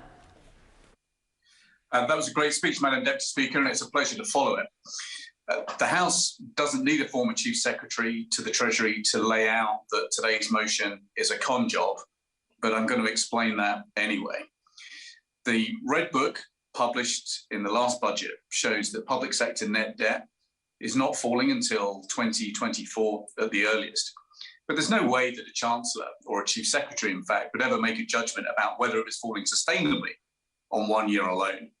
That means that this cut is now forecast to stretch way into the next Parliament. And yet the sums we're talking about here are just 0.14% of the national debt stock. And they come at a time when we are putting up defence spending by £24 billion and yet entail a cut of £4 billion to aid spending. We are boasting about our soft power, superpower status and then slashing into the budget that actually delivers us that soft power. You judge a country's values by its budget. And this aid cut tells you everything you need to know about this government's priorities. The second point I want to make, though, Madam Deputy Speaker, is that this aid cut will cost lives and it will cost livelihoods. The Prime Minister sailed into the G7 very proud of his declaration that he wanted to jab the world and make sure that by the end of next year, the world was safe from COVID. But look, by the end of the G7, the IMF itself was saying that we're something like $23 billion short of what we need for a global vaccination program. This aid cut is not going to help that. It's going to hurt that effort to jab the world. But second, we have got a significant problem now getting the world back on its feet after this pandemic. The IMF thinks that we need something like $200 billion extra in spending to protect the world against COVID and $250 billion of extra investment in climate-friendly investment to help safeguard the recovery. How is this aid cut going to help with that great global project that we've now got to attend to for the years ahead? It's not. It's going to damage the world's efforts to get there, and it's going to damage our efforts to help persuade others to get to that big target. Madam Deputy Speaker, it is 36 years to the day when we celebrated Live Aid. It was an example of how we in this country set out to lead the world to help the world's poorest. On this day of all days, the government is now set to surrender that leadership. We cannot have a rules-based order if we have a Prime Minister who continues to shred the rules. This is a renegade act by a renegade government, and I'll be voting against this motion tonight. Jeremy Wright. Thank you very much, Madam Deputy Speaker. There are, I think, two primary arguments for opposing the government this afternoon. The first is that the 0.7% overseas aid target was a manifesto commitment, and that is a serious point, though I do think the electorate will appreciate the expectations on which those manifestos were based have changed substantially since COVID-19. But the second is that the target is in statute in the International Development Official Development Assistance Target Act of 2015. And that is true. But the Act also envisages and allows for circumstances in which the government might not meet the target in any given year, including the impact on public borrowing. And Parliament cannot stop the government doing so. The Act at Section 3, subsection 1 is very clear about that. We only have the right to be informed of how and why the target is to be missed. And as far as I can tell, Madam Deputy Speaker, nobody is proposing to amend the 2015 Act, so it will remain unchanged, whatever the vote this afternoon. Now, I welcome the government's clarification that it is not seeking unilaterally to change the statutory target, but rather to miss it. Those are different things, and the former would, in my view, be both wrong and unlawful. But you either, Madam Deputy Speaker, trust the government or you don't. If you don't trust the government, and we are here because a large number of members do not, then why would you trust it to keep the 0.7% commitment beyond next year when the Act so clearly allows it to decide not to? Transparent, externally judged criteria, arguably at least, would leave those of us who want to see the preservation of aid spending in a stronger position than under the 2015 Act alone, which applies what are in truth fairly loose shackles to government on aid spending and leaves it entirely to government to decide when to escape them. And that cannot help provide the certainty that the aid sector rightly seeks. Madam Deputy Speaker, I believe in the merits of overseas aid spending, and I've used many of the arguments made so eloquently by my right honourable friend for Sutton Coldfield, who deserves, in my view, huge credit for extracting the compromises the government has already made. But these arguments have, in the end, to persuade the public, whose money we are, after all, spending. As Conservatives, we also argue that high public debt is bad for our long-term capacity to support the vulnerable everywhere. And I think enduring public support for aid spending may well depend on the public recognising that we have apportioned the financial burden of the COVID crisis fairly and not protected aid spending to the detriment of other areas of spending they may find at least as deserving. Now, I think the government is now trying to strike that balance, and recognising, though I do, the strength of the arguments made by many on both sides of this House in the course of this debate, I think it important and necessary to give them credit for that effort. Sam Tarry. Thank you, Madam Deputy Speaker. The government's decision to renege on its international obligations rides roughshod over those ring-fence commitments and puts at risk of millions across the globe. It's not in our national interest, and it's certainly not in our national security interest to do that, and that's before we even take into consideration our moral duty as a nation to alleviate global poverty. And damningly, several former Prime Ministers who themselves proudly upheld our country's aid commitments have also voiced their concerns about this government's handling of its international aid obligations. Indeed, you heard earlier today, the Right Honourable Member for Maidenhead has committed to voting against a 3-line Conservative whip for the first time ever. So powerfully does she feel about this issue. And when the Right Honourable Member spoke in this debate, she was crystal clear what the aid cuts would mean when she said fewer girls will be educated, more boys and girls will become slaves, more children will go hungry, and more of the poorest people in the world will die. A damning indictment from a former Conservative Prime Minister. The UK has a long and proud track record of stepping up and supporting those in need. We cannot abandon our responsibilities to those around the world who are most poverty-stricken, least of all now in a global pandemic. The UK is currently the only G7 country to commit in legislation to spending 0.7% of gross national income on international development, a target set by the United Nations, and is the second largest international development donor behind only the US. And that is right and proper, that is a fact. The extended families of many of my Ilford South constituents directly benefit from UK aid, lifting millions of their extended families out of illiteracy, poverty, and providing so much support to some of the poorest communities around the globe, including Bangladesh, Pakistan, India and Sri Lanka. However, instead of leading by example, this government has now shamefully been the only G7 nation to cut its aid budget this year.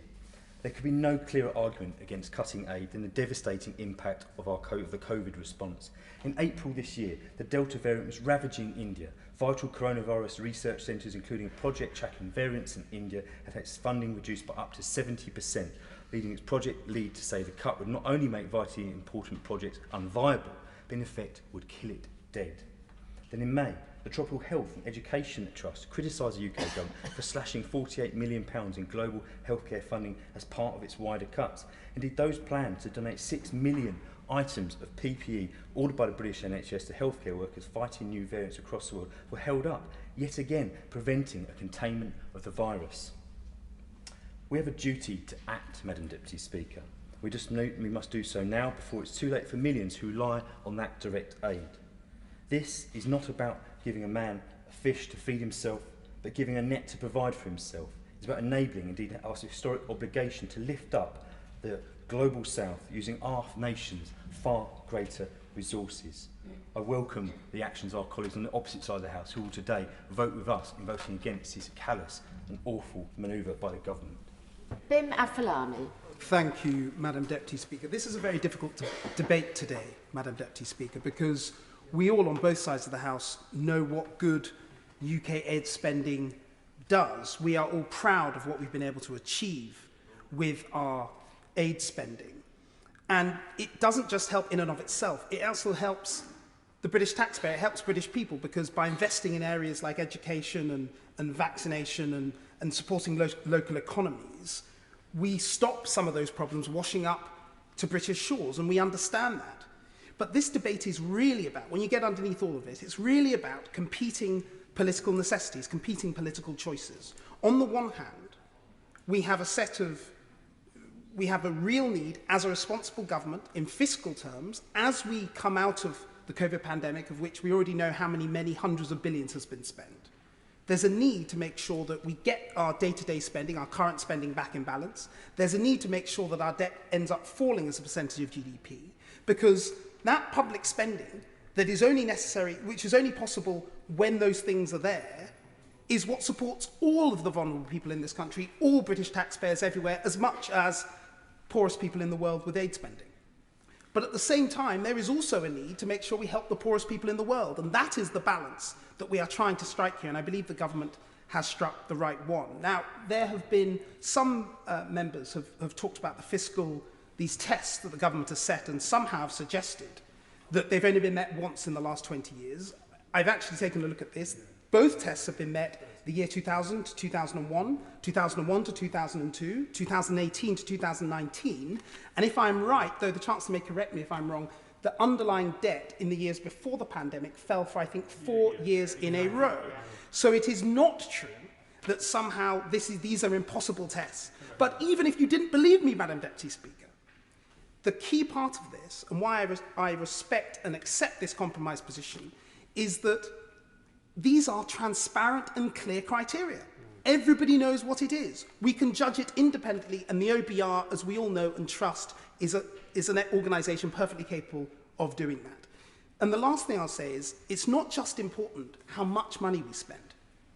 It's also important how we spend it. What I'd like to see with our aid budget is more of that money, not just with multinationals, which does a lot of good work, but smaller charities working on the ground. Charities like Harpenden Spotlight on Africa, based in my constituency, that does fantastic work in rural Uganda. Because having seen the work they do on the ground, working with bigger multinationals and the Ugandan government, can do fantastic things. And I'd like to see that spend that we have at 0.5% temporarily, that spend go more to some of those grassroots organisations so we can spend our money even more effectively so that we get more for what we're doing. Ruth Jones. Thank you, Madam Deputy Speaker, and I would like to say it's a pleasure to speak in this debate, but that would not be true because I am appalled that we're having to vote on this proposal at all. This cut to our international aid budget reflects badly on us all, not just this government, and portrays the UK as inward-looking and self-serving. This is a Tory manifesto promise that is going to be broken, and broken very publicly, as the whole world is watching. I wonder how the Prime Minister will have the bottle to attend COP26 and call for other countries to raise finances for climate action when he's in charge of a government that's cutting its own contribution. Surely the ultimate act of hypocrisy. Madam Deputy Speaker, if this overseas aid funding was going to finance vanity projects, trips to the moon or high-flying, cutting-edge, dodgy ventures, then I could begin to understand the reasoning behind the decision. But none of the projects fall into those categories. They are basic health and social care projects that currently benefit millions of people across the poorer countries on our planet.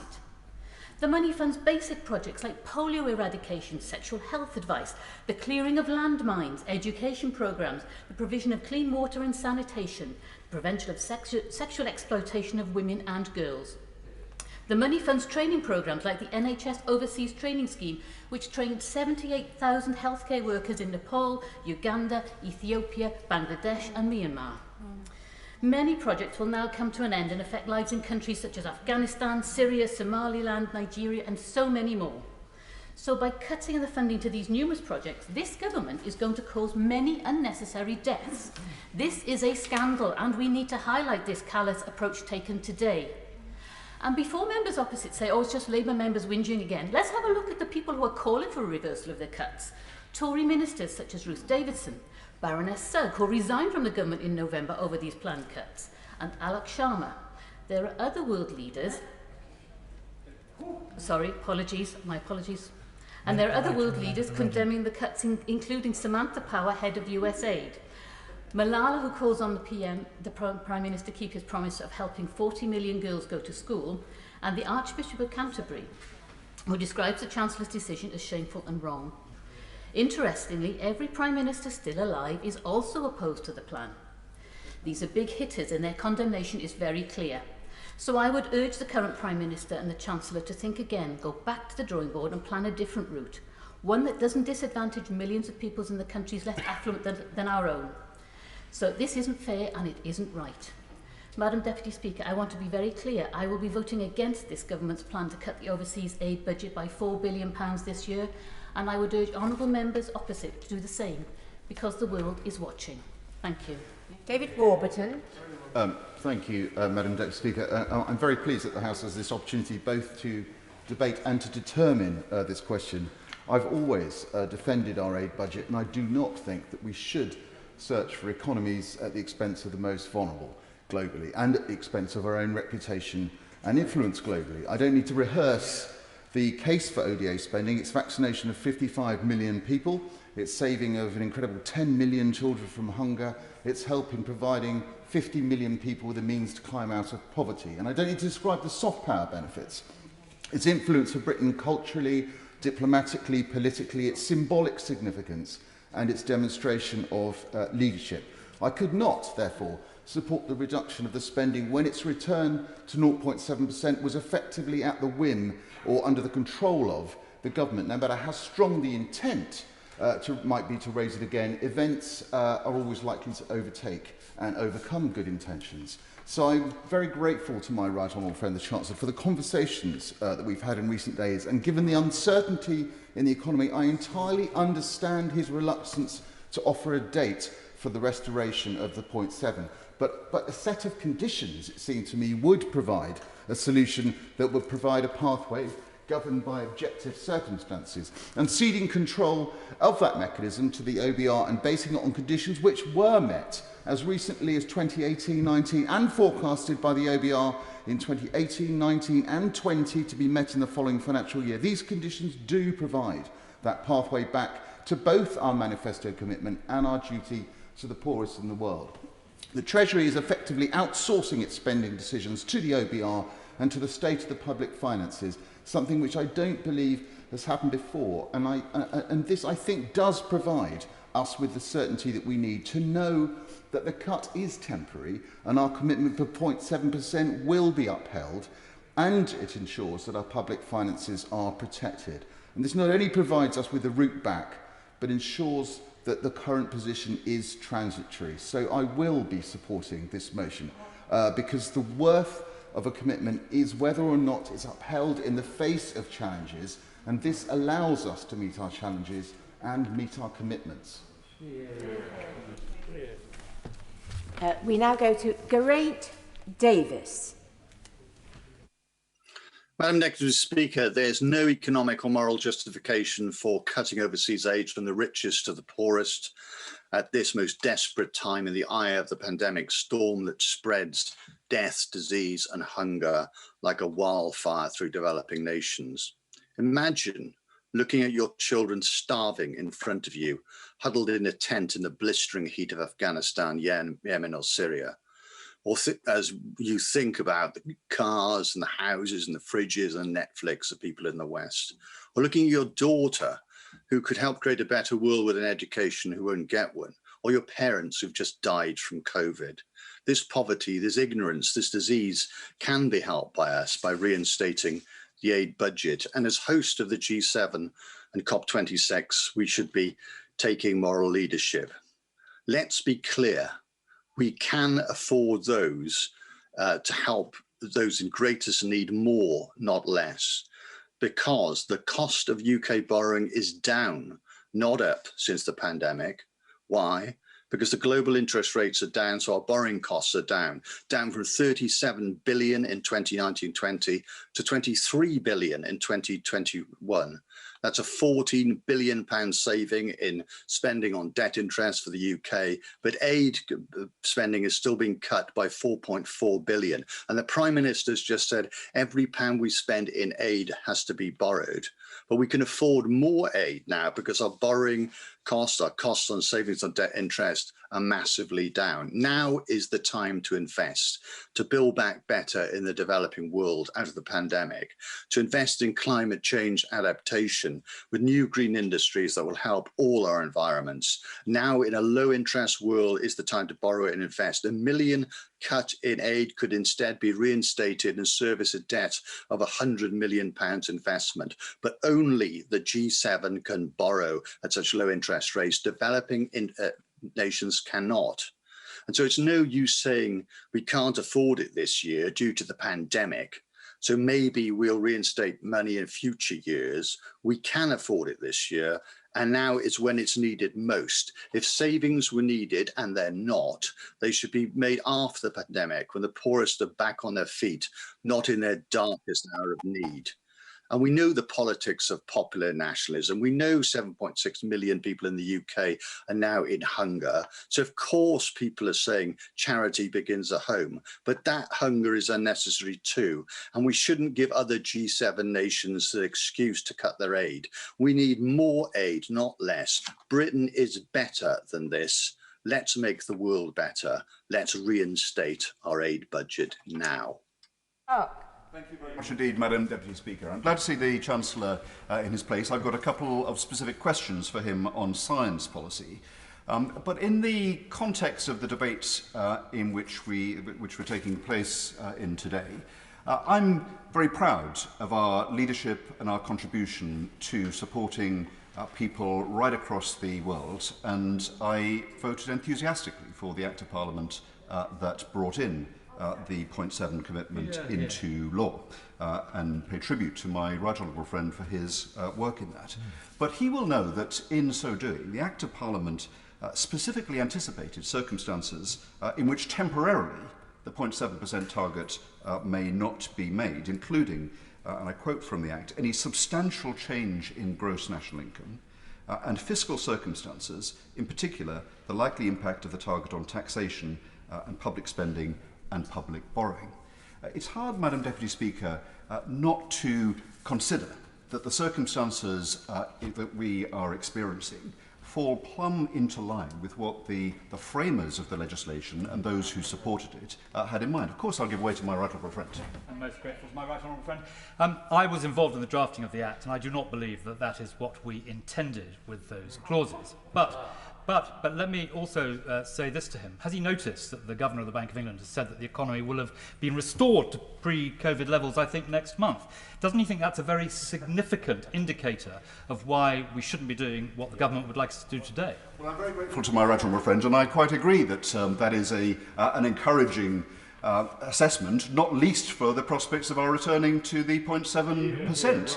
I studied very carefully the Hansard transcripts of the debate, and indeed some of the criticism was that the criteria might be insufficiently precise. And so I do think that the innovation of establishing in advance and giving to the OBR the trigger for the return is a sensible course. And indeed they mirror more or less the fiscal rules that were once called the fiscal mandate that were in place at the time that the Act of Parliament was originally adopted. So I want it back, and I hope, as the Governor does, that will be sooner rather than later, and that the Chancellor will be able to confirm that is his firm intention, as I think is clear from what he said in the written statement. But my questions on science are twofold. The science budget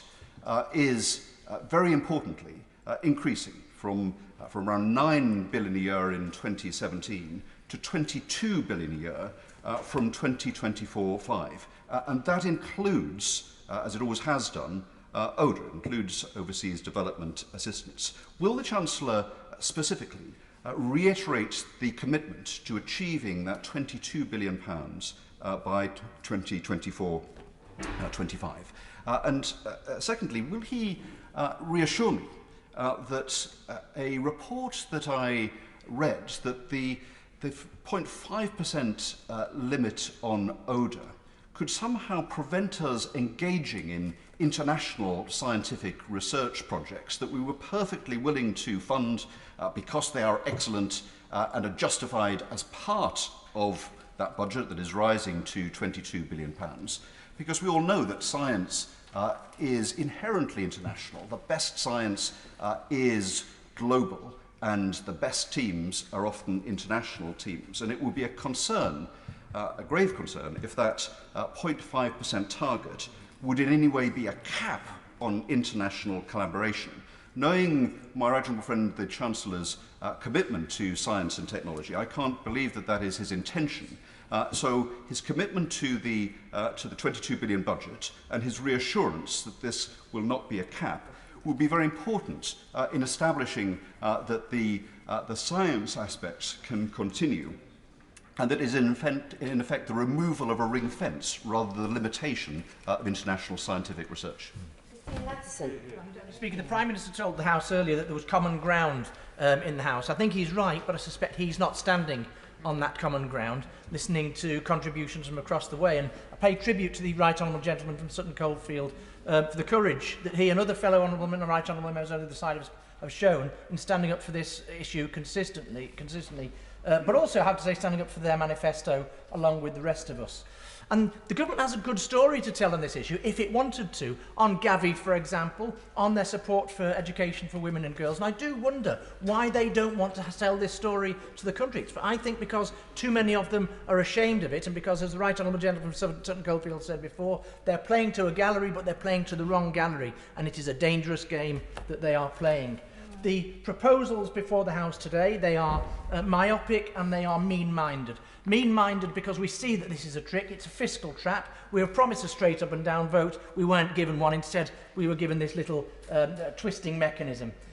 Mean-minded too because, as we've heard, it will cost lives to make this cut, and because it is already a smaller cut to what would have been a smaller cake anyway. The amount of money had already gone down. To cut it further is simply mean. And you can't, with any of these programmes, you can't simply turn the taps on, turn the taps off and turn the taps back on again.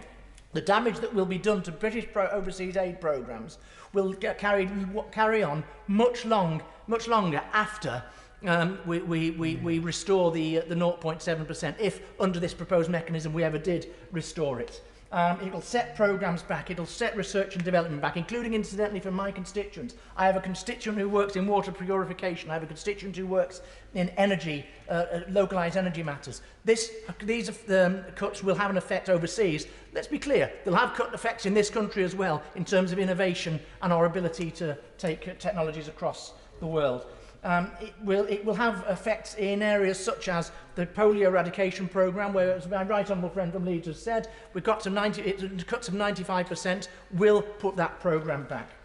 And it's myopic for the reasons that have already been said by my right honourable friend, the Leader of the Opposition, honourable gentleman from Tonbridge and Melling, because it will damage British soft power. The British Council tell me that they will lose 15 to 20% of staff and unable to carry out the programmes in the countries abroad where we need to be influencing. And also because it will affect our strategic position, as Leader of the Opposition has said. And let's put it in this, I think that overseas aid is a moral issue.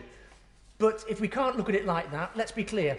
Our enemies and our adversaries, our Russia and China for our adversaries, our enemies IQ and IS, will fill the gap if we don't. And it will simply make matters worse in the long run. This is a short-sighted, short-termist cut. It's mean-minded. And I pay tribute to the Right Honourable Gentleman for his leadership, but I have to tell you, I won't be accepting it tonight.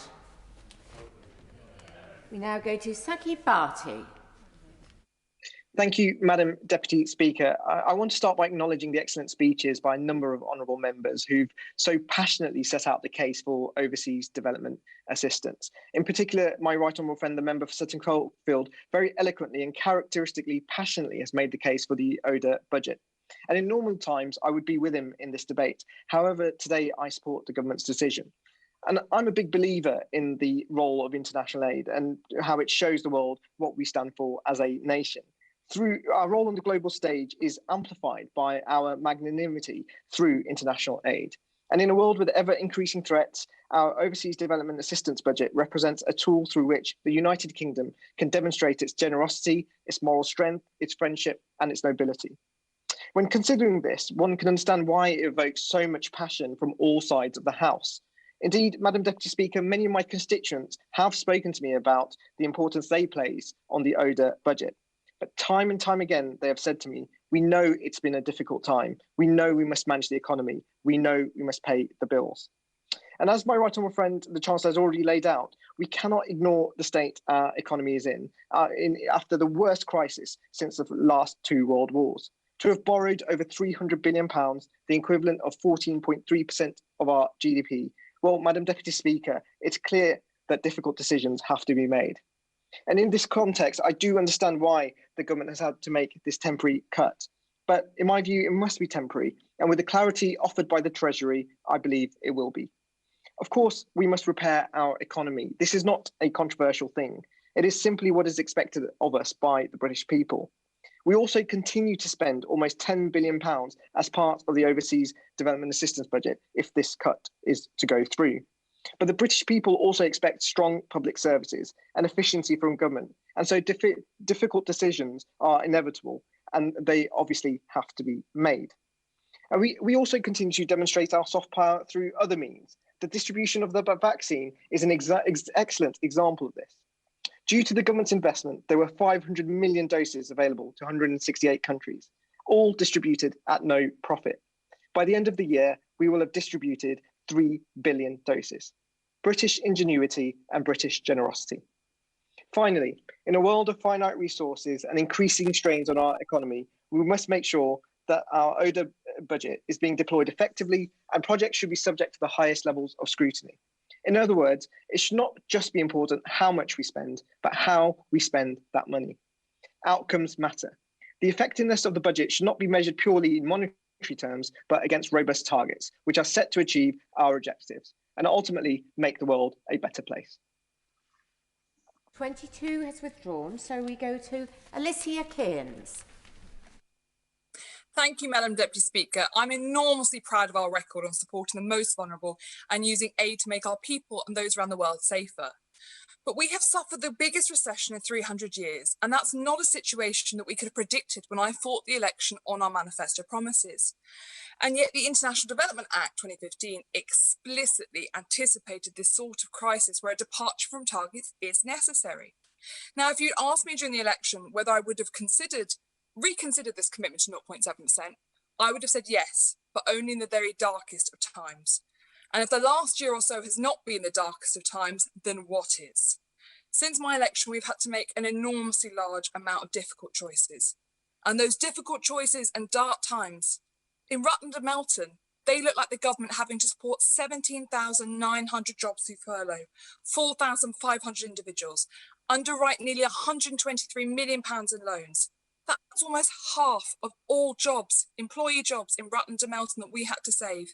And that support was necessary, but the costs pose real risks for the future too.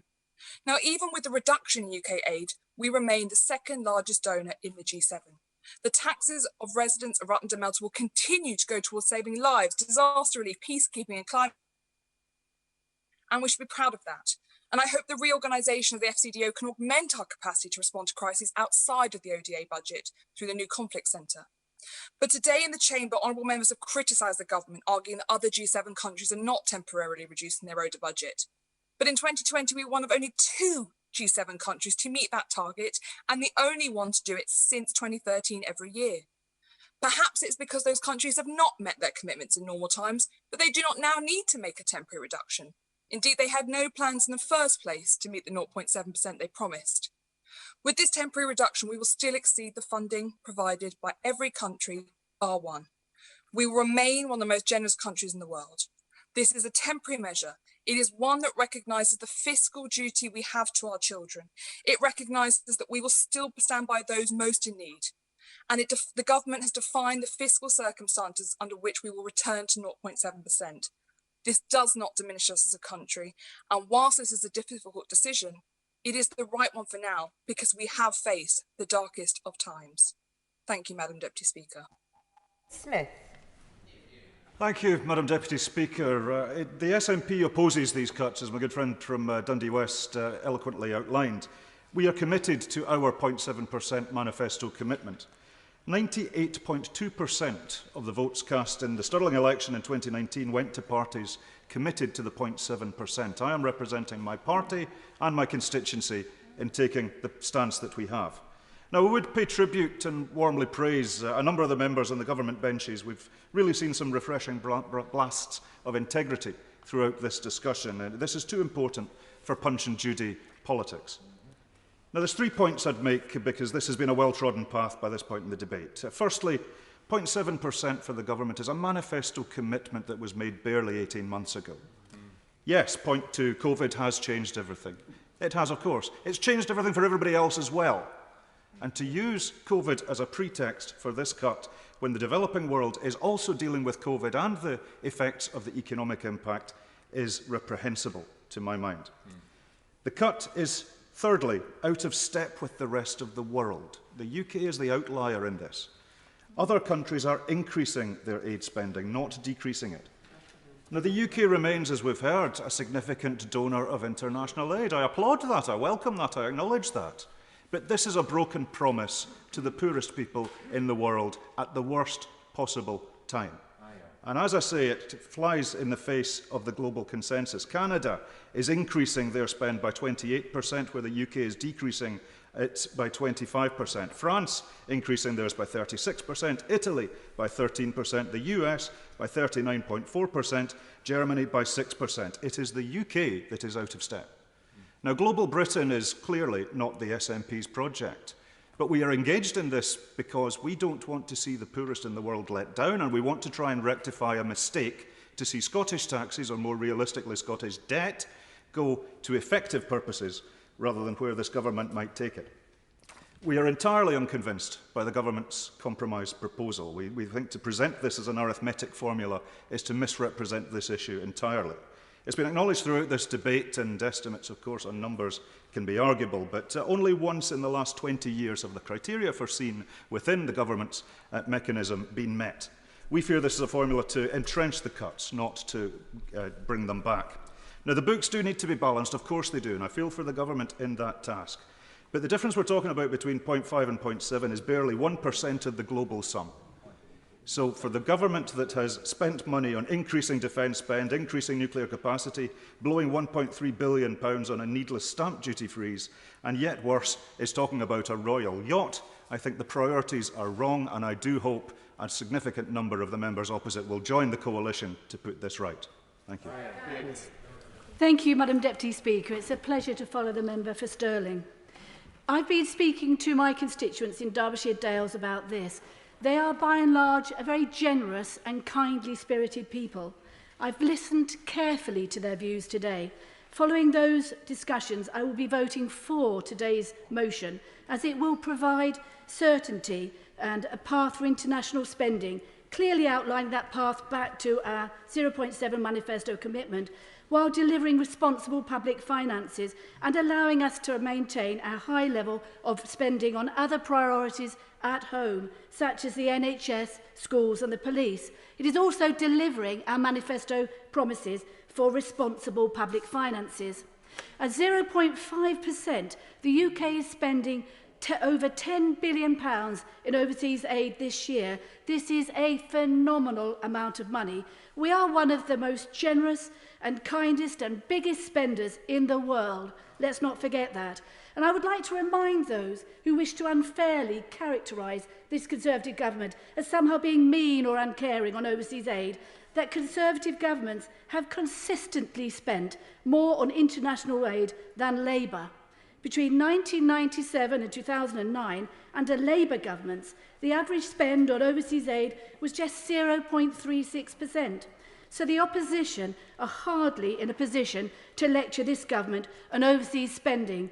The leader of the opposition may find it helpful in court, but those arguments don't work here. Once again, the opposition is totally out of tune with the British population. We believe, on balance, we have to balance the spending of this unusual time that the government's had with the COVID pandemic spending. The government has spent over £400 billion on keeping this nation safe, keeping our families secure, preserving jobs and livelihoods.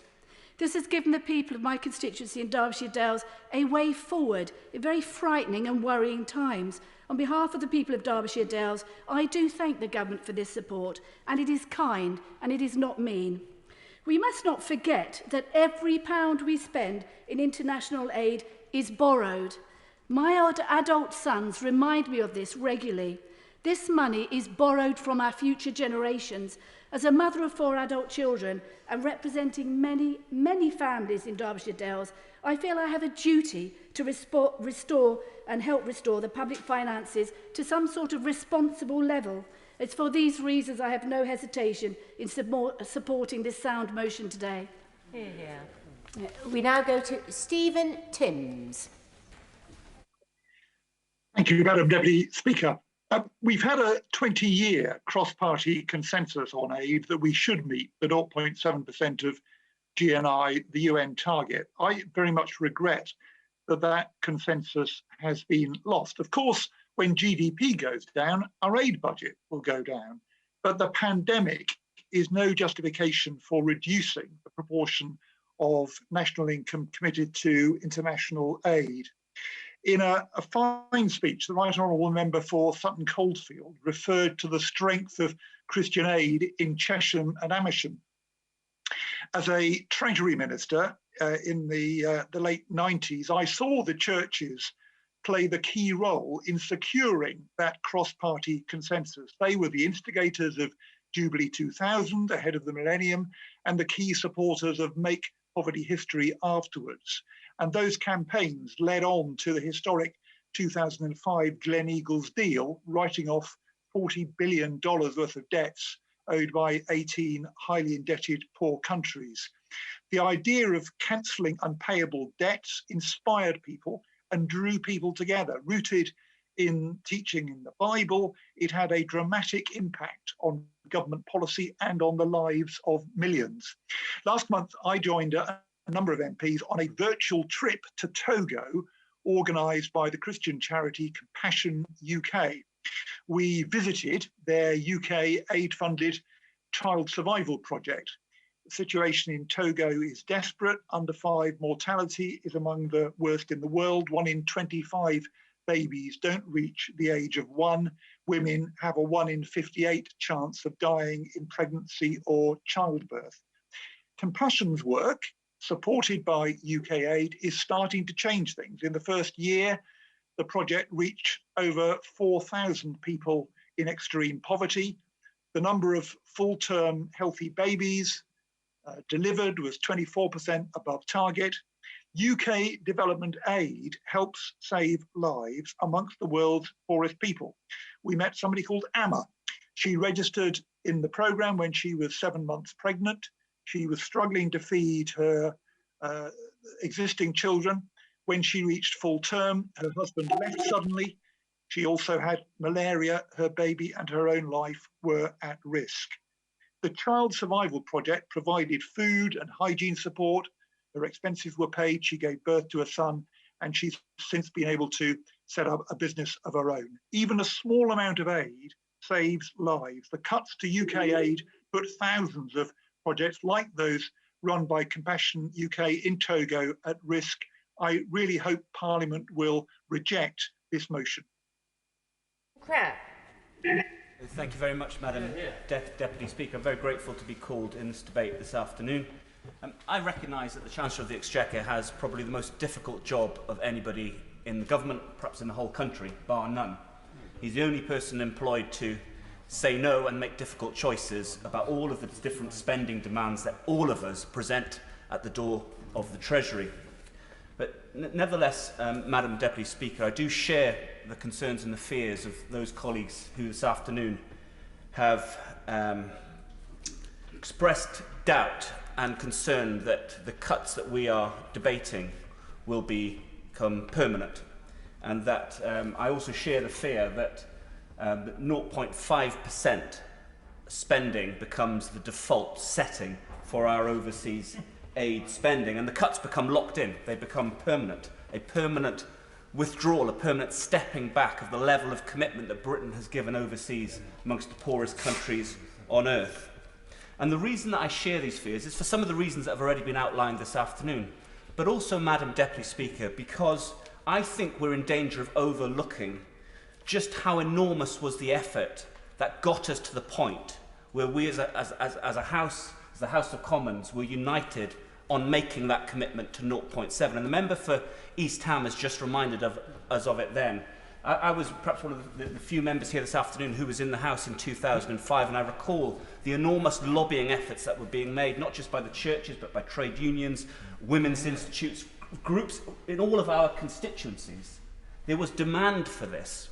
And it required opposition frontbenchers to work with government frontbenchers. It required opposition backbenchers to work with government backbenchers. And for me, it represented a really high watermark of what can be achieved from this House of Commons when people choose to bury some of their political differences and work together for a cause that's much bigger than our most immediate political needs.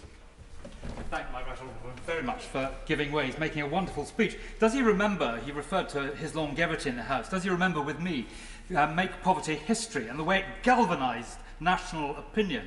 And does he accept that beat the crises crack the crisis, which is the current successor to that generation, reinforced by younger people, once COVID is over and they are able to show what they feel, they will make very clear their opposition to this foolish decision that the government has made. My right honourable friend makes a very strong point. And he's right, there was this popular movement behind it. But nevertheless, Madam Deputy Speaker, it wasn't universally popular. There were staunch critics inside this House, critics outside the House, sections of the press absolutely hated it. And as we went through the financial crisis of 2009-2010, the criticisms became louder. And as the ripples from that crisis have kind of moved through our politics over the last 11 years, it's become increasingly difficult to keep making that case for investing 0.7% of our GNI in helping the world's poorest people. But I'm proud of the fact, Madam Deputy Speaker, that we chose to stick to that. Even when we were making very difficult decisions and choices about other aspects of public spending, we took a decision that actually spending more on the people with the very least globally was the right thing to do. And it was the right thing to do then in the wake of the last financial crisis. And I believe it's still the right thing to do now as we're going through this awful pandemic. And yes, we face a moment in our politics where we have enormous pressures on our public finances. And I made those remarks about the Chancellor of the Exchequer very sincerely at the start. But what is a difficult moment for us fiscally and politically, it's an absolutely tragic, devastating moment for the poorest people around the world, for whom the pandemic has been the cause of another wave of dire poverty and suffering. And that's what we're really debating here this afternoon. These are not difficult issues, and there have been sincere speeches being made on either side of the argument. And I'm very sad, Madam Deputy Speaker, that I won't be able to support my government this afternoon. But as I said, I think that 0.7% commitment we made all those years ago was the right thing to do, and I pay tribute to my right honourable friend, the member for Sutton Coldfield, for the role that he played. But sticking to it now is still the right thing to do. Deputy Speaker, the Prime Minister brought a very sombre tone to the dispatch box this afternoon, trying to convince us that this decision was all a regrettable consequence of the economic output of the pandemic. But that rings hollow when we remember the glee with which he stood at the dispatch box this time last year and announced the abolition of DFID, when he described aid and DFID as a giant cash point in the sky. When, as Foreign Secretary, we remember that he quoted Kipling in a Buddhist temple in Myanmar, or when he was a journalist and he used the language of Pekingese and watermelon smiles. This is a Prime Minister and a government who know little and care less about the struggles of poverty, whether at home or abroad, and the life-saving, life-changing difference that aid can and does make around the world. A bit like the evil standing orders that we're debating later today, the aid budget to them is just another part of David Cameron's legacy that they seem so keen to bury. I think the Prime Minister likes the fact that he's the only living Prime Minister that supports the cut in the aid budget. It's part of this year zero hard rain approach to the UK consensus that has existed for so long. A consensus that saw every single member, as we've said, of this House elected to the commitment of 0.7%. A consensus that has existed for 20 years, a target that has been met consistently since 2013. 0.5% is completely arbitrary. 0.7% was calculated by international organisations when it was set in the 1970s. 0.5% is completely arbitrary. We've not heard why it's not 0.4% or 0.6% or 0.3%. It's simply, it sounds good. It sounds like the government is taking decisive action, and that seems to be their attitude to so many aspects of government just now. Never mind the impact or the feasibility. Yes. I'm grateful to him, and he's making some very serious points, but does he accept that, in fact, it's the UK who set out 0.7% in law? Many countries around the world also commit to 0.7%, but always fall short and don't bother to have a discussion about it. But the UK is now resigning from that. The government is resigning. It won't even give us a legally binding vote on the decision to resign from that commitment that was agreed by the entire House. And what we consistently hear from the dispatch box is soft power, superpower is about global leadership. And in a year when the UK should be taking leadership, it's taking a step backwards. And of course, the decision to cut aid is being shown to be doubly problematic because aid was due to fall anyway. GNI was falling as a result of pandemic-related economic contraction anyway, and there would have been tough decisions and funding squeezes, but these would have been predictable and manageable. And this notion that it's all being paid for by debt, well, you could say that about all kinds of aspects of government savings. All governments around the world run debts and deficits, and they invest for the future. And aid is an investment in all of our collective futures. But what is happening now in real time is that drastic sweeping cuts have already been made to get down to this completely arbitrary target of 0.5%. And these will be massively difficult to undo. And despite today's attempt to bounce the House into a decision, the government's own rhetoric and all these other shenanigans, the government's own rhetoric doesn't add up. The Prime Minister repeatedly says that the COVID investment it's making is going to be additional. Well, if it's going to be additional, then how can the government spend 0.5%? It must be spending more than 0.5%. And if it's not additional, then what else is going to be cut? It doesn't make any sense. And I didn't get an answer in the last debate either about the concerns raised about UK aid match. The public have been donating in good faith £1 to certain charities on the basis that the UK government would match that, and those charities have now been told, such as Mary's Meals, have now been told this funding would be delayed, and they'll be wondering whether it will ever appear at all. Hundreds of constituents in Glasgow North have contacted me about this since the cut was first announced, and that speaks to thousands of activists and organisations across the country. Aid works best when it is stable and predictable in the long term. There will be no undoing some of the damage caused by the UK government's cuts that have been hastily and in some cases disastrously implemented. A return to 0.7% ASAP will at least mitigate some of that damage, and I hope some of the Tories who have been opposed to the government's decision so far will continue to show resilience so that they vote tonight to restore our aid commitment to our poorest brothers and sisters around the world. Ruth Edwards. Thank you, Madam Deputy Speaker. I didn't come into this House to reduce overseas aid.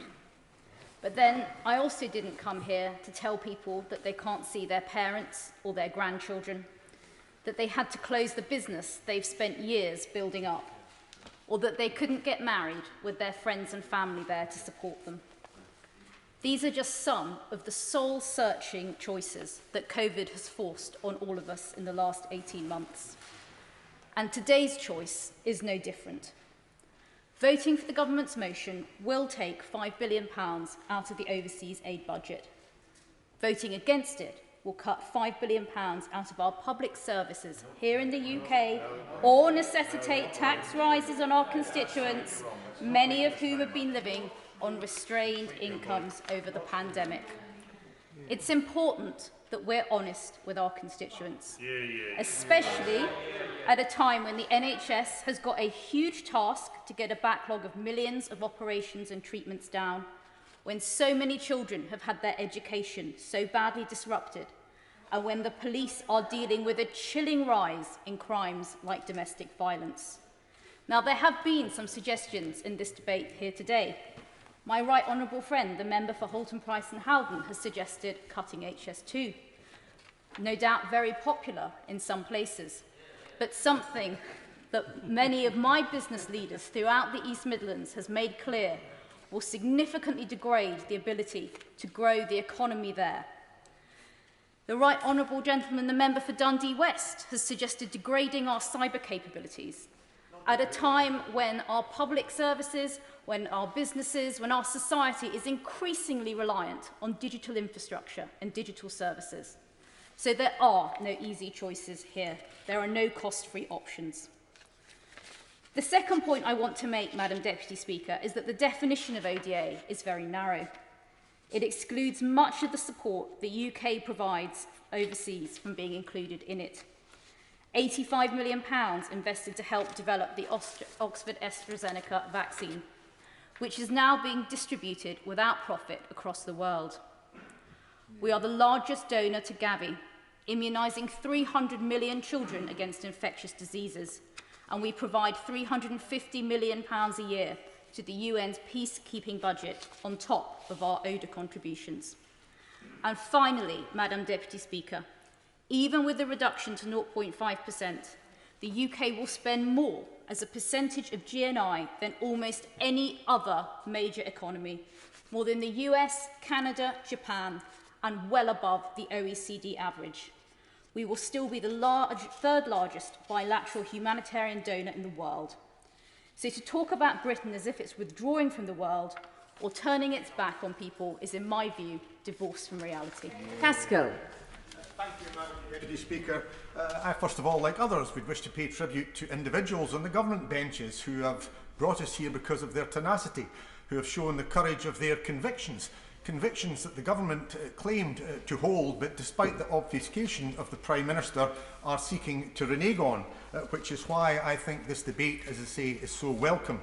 It is an opportunity to rehearse the arguments that we've had before and others have said today. They remain. The principles still remain and the arguments still apply. It still is a situation that it is in our own economic self-interest to ensure that we remain committed to point 7. It is environmentally necessary, especially with the spectre of COP26 arising. It is also the case that international aid is a right, not a charity given by us. It's something that we need to repay for historical acts. But there are two primary arguments, two twin imperatives that I think apply, and they're the arguments I wish to make. First of all, there's a moral imperative that this is for humanity.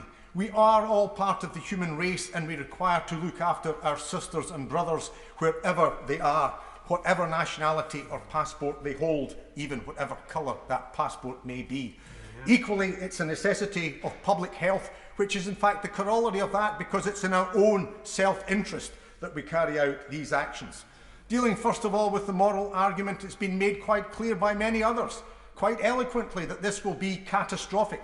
And it's not enough for the Prime Minister to say that this is a once-in-a-century event. It will be repeated, as we have seen with variants, and indeed we will face other health challenges if the Third World continues to face the problems that it does. That is why we have to address it. They are unable to deal as we are, despite the challenges that we're already facing. We've seen what happened in Africa with AIDS. The consequences for Africa of coronavirus are horrendous. It's therefore a moral imperative that we take actions to ensure that we protect them as well as protecting us, because that takes us on to the public health argument. Because if we do not address this issue there, then it will come here. We've already mentioned, as I said earlier in the speech, we've had Delta variants, we'll have other variants. We'll have even other variants that won't be capable of protecting us by the vaccinations that we've had. If it isn't the coronavirus outbreak, it will be some other form of ill health that will challenge humanity. And therefore we have to ensure that we take every step possible to ensure that not only do we protect ourselves, but we protect everybody. Because by protecting everybody, we do protect ourselves. People will march, people will come, people will ill, and people will be infected. If the border force can't keep out drugs, they won't be able to keep out individuals and an illness. It's therefore in our own interest to ensure that we carry out that moral imperative, which is quite right for the benefit of society, for all of us, and equally for our own individual benefit in our own land, and indeed individually, we protect the public health of this country. Peter Bone. Thank you, Madam Deputy Speaker, and it's a great pleasure to follow the Honourable Member for East Lothian, who speaks with passion. I don't accept his arguments, but I do accept that those people that will vote against the government tonight do so in genuine concern. And I also welcome the fact that we've got a lot of SNP members here, we've got the DUP here, we've got Liberal Democrats. But only 2 Labour backbenchers are bothered to stay in the debate, and only one has just arrived. So I'm not so sure about the concerns expressed from the Labour benches. But I do welcome one thing that the honourable gentleman said, is the fact that this Parliament is having a vote and a debate on this issue. And that is to the great credit of the government. And they are bringing forward a motion that they may well lose tonight. And that's to their credit, to let this Parliament decide on this very important issue. And I do think this debate isn't particularly about the merits of overseas aid and point 7. It's about the state the economy is in. Now, I can't tell from sitting here, Madam Deputy Speaker, whether the Chancellor is his happy self, but he's very popular at the moment because he's been giving money away and helping people. But there is an economic crisis coming down the line. And certainly on these benches, we should recognise that, which is the reason we should support the cut of £4 billion in overseas aid. Because if we don't do that, the Chancellor has to borrow £4,000 billion £4 billion more, or he has to tax more, or he has to cut public expenditure. So that's actually what the issue is about, and that's why I will be supporting the government tonight. But can I just touch on what I think is more important with overseas aid is outcome, not the amount of money we're spending. And this was something the Labour government used to say, we're spending record amounts of money. It didn't mean they were having record outcomes. And when I was chairman of the all-party group against human trafficking, it was often the small charities without state money that were doing the best outcomes. And the great thing about this government, Madam Deputy Speaker, is what they've done with the vaccine and AstraZeneca. The fact that we've given this to the world, and there'll be 3 billion doses across the world by the end of next year, is a tremendous testament to what this government has done. It's world-leading and it's changing the world, and it's saving millions of people from being seriously ill and dying. That's the sort of thing we should be proud about. We shouldn't be worried about a figure. Lawrence Eshalomi. Thank you, Madam Deputy Speaker. And many honourable and right honourable members have already spoken about the different areas that will be impacted by our proposed cut to international aid budget. And I want to focus my remarks on a subject which is really important. Last month marked 40 years since the first reported AIDS case and the subsequent discovery of HIV. And although we've made big progress in fighting HIV in the UK and across the world, AIDS remains a leading cause of death for women of reproductive age. And although preventable, over 1.5 million people acquired HIV last year, and 690,000 people lost their lives to an AIDS-related illness. The HIV epidemic continues to devastate communities right across the world. And yet screening has fallen by 40% in Africa and Asia over the past year. Ending new HIV transmissions in the UK is a global effort. And yet shamefully, our funding to the UN AIDS project has been dropped by a staggering 83%. And as we only know too well, pandemics can only be beaten together. Up to now, the UK has been instrumental in reducing the stigma of this really terrible disease and helping to save the lives of millions of people. And I want to pay tribute to the Terence Higgins Trust for their new campaign launched today called Life Really Changed, celebrating people who live with HIV. I represent Vauxhall, a constituency with a large migrant population and one of the highest rates of HIV prevalence in the country. Now more than ever, it is so important, if we are truly committed to global Britain, to step up in our responsibilities, not step back. The UK should be taking a leading global step to help reverse the devastating spread of HIV and AIDS.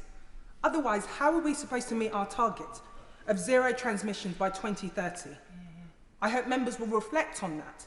And it's not just about the issues that happen in our country here, but right across the world. And I hope that they will be joining me in voting against this motion. Thank you, Madam Deputy. Tim Loden. Madam Deputy Speaker, I welcome the fact the Government have brought this motion here today, but I'm afraid I'm going to vote against it and to restore the 0.7% commitment. I am worried that the new criteria would only have been met in one of the last 7 years, and goodness knows when it will be met again, and effectively we're locking in 0.5% for the foreseeable future. I acknowledge absolutely the huge generosity of the UK taxpayer and the contribution by COVAX and others. But we cannot stop now. I voted for, I campaigned for, I was really proud that a Conservative-led government brought in, enshrined in law, that 0.7% commitment. I stood on a manifesto to keep it in 2015, 2017 and 2019, proudly doing so. Our manifesto in 2019 said, we are proud of our peace-building and humanitarian efforts around the world, particularly in war-torn and divided societies, and of our record in helping to reduce global poverty. And we pledge to proudly maintain our commitment to spend 0.7% of GNI on development. No riders that it was dependent on the state of finances, whether debt's going up or down, or how much the Treasury is bringing in revenue. No small print, no ifs, no buts. And I believe in standing by manifesto pledges. And it would have been even more unsatisfactory if we'd not at least had this vote here today. Everyone's talked about difficult decisions. It was specifically to avoid short-term difficult decisions that we enshrined that commitment in law and crafted a careful formula so the money went up in good times and went down in bad times, as is happening. But this will be a double whammy, as everyone has said. It's going to go down because the economy has contracted, and it's going to go down further because the formula is being reduced as well. And of course, COVID has impacted severely on many countries whose health systems are far less resilient than ours in dealing with the pandemic. And as we know, global pandemics need globally coordinated action, as well as all facing the challenges of the new strains mutating in far-flung corners of the world. And the UK plays a key part in that and must continue playing a key part in that, not just with vaccines. But this is also a false economy. Abruptly pulling projects partway through makes no financial sense and increases uncertainty. Pulling the malaria programme funding in Nigeria, which is supposed to go on to 2024, cutting 48 million from the NHS Overseas Training Scheme when people are being trained in important posts in developing countries, the 80 million cut to water sanitation in the middle of a pandemic, and the circumstances in Yemen that I mentioned earlier. Global Britain is about projecting not just military and diplomatic influence, not just about pursuing new trading and investment partnerships beyond this continent, but complementary to this is the exercise of soft power. Hugely important, and it's proved highly influential and effective for UK PLC, and our world-leading commitment to 0.7% enshrined in law is an important, and I have to say, very cost-effective part of that. Climate change is a major focus of it. We're chairing COP, for goodness sake. What message does that send to the rest of the world? This is a false economy at the wrong time. Anderson. Thank you, Madam Deputy Speaker, for calling me to speak in this very important debate, and I draw the attention of members to my register of interests. The choice we face here today is clear. Are we global Britain or little Britain? This is a trap for the unwary and, in fact, goes further than that. This is a deliberate cut of aid, which the party opposite has been wanting to do for a long time, and I share the concern of many parties, members opposite, in not wanting to be seen as the nasty party. We're the only G7 country to be cutting our aid, so it simply doesn't have to be done. We don't have to shrug our shoulders and say, we're in the middle of the pandemic, this is another cost of COVID, we just have to get on and do this. No, this is a deliberate choice about what we do to retain our promises to the world's poorest people at the time when we're all suffering around the world together. It's not only how much we're cutting as well, but how these cuts are being made. Not very strategically, very fast for many of the smallest projects which have the best outcomes, and without any impact assessment being done.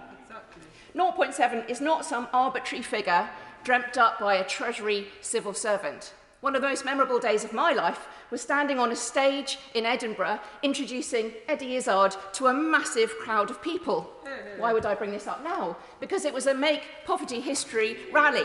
People had come in coaches from across the whole country. They'd got up the night before and they travelled overnight. They'd come from communities all over the country. They were of all ages, all backgrounds, with one mission: that we wanted to make poverty history, and we wanted to see the 0.7% prescribed in law. And it was many years after that, so it's been many, many years of campaigning that brought the 0.7% into reality, and it's not something that we can lose so easily, because I share the concerns of many members that if we lose this today, it will be many, many years until we see the return, if ever, of that 0.7%, which the British public, Madam Deputy Speaker, do want to see. People from across my constituency have written to me about the aid cuts, saying they do not agree with these cuts. It's a small amount in the whole scale of government spending, just 1% of our borrowing. And it's very good value for money. So it's false economy, and it's wrong to cut the South Sudanese peace project, which has been built up over many years, based in trust, and will result in a devastating results in South Sudan. It's been called a crushing blow to the people of South Sudan. So today is an opportunity to restore the cross-party agreement on aid, restore our ambition and our influential place in the world, to do the right thing and to vote against these cuts. We now go to Catherine West.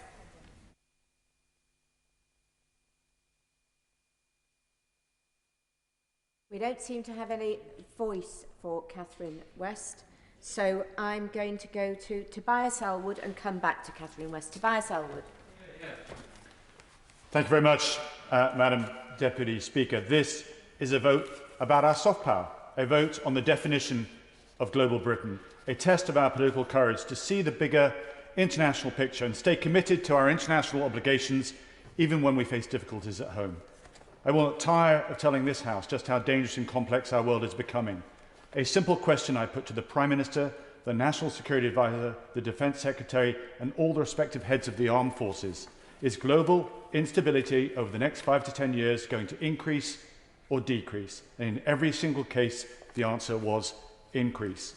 We face a very unpredictable, uncertain decade, with growing authoritarianism, extremism on the rise, an ever-assertive China and Russia, and of course, climate change, increasingly wreaking havoc across the world. The government acknowledges this in its own integrated review, but hard and soft power are two sides of the same coin, as we learnt to our peril in Afghanistan. And to cut our soft power will have operational, strategic and reputational consequences. The sheer scale of global challenges was acknowledged at the G7 summit. Yet here we are debating the reduction in our soft power profile, the only G7 nation to do so. In contrast, China is using its aid programs as a part of a long-term strategy to advance its own global reach. Look at what's happening across Africa and Asia. There is a new global soft power war taking place. This, to me, is the face of a Cold War that is slowly emerging, but we in the West have yet to wake up to its reality.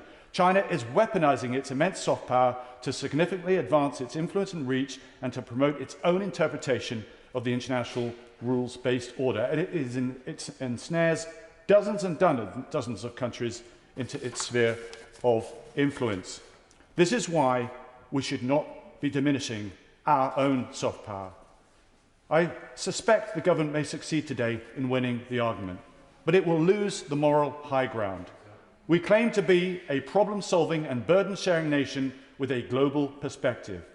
It is simply not a good look to promote a global Britain agenda emphasising leadership, responsibility and resolve, but then cut our overseas aid budget.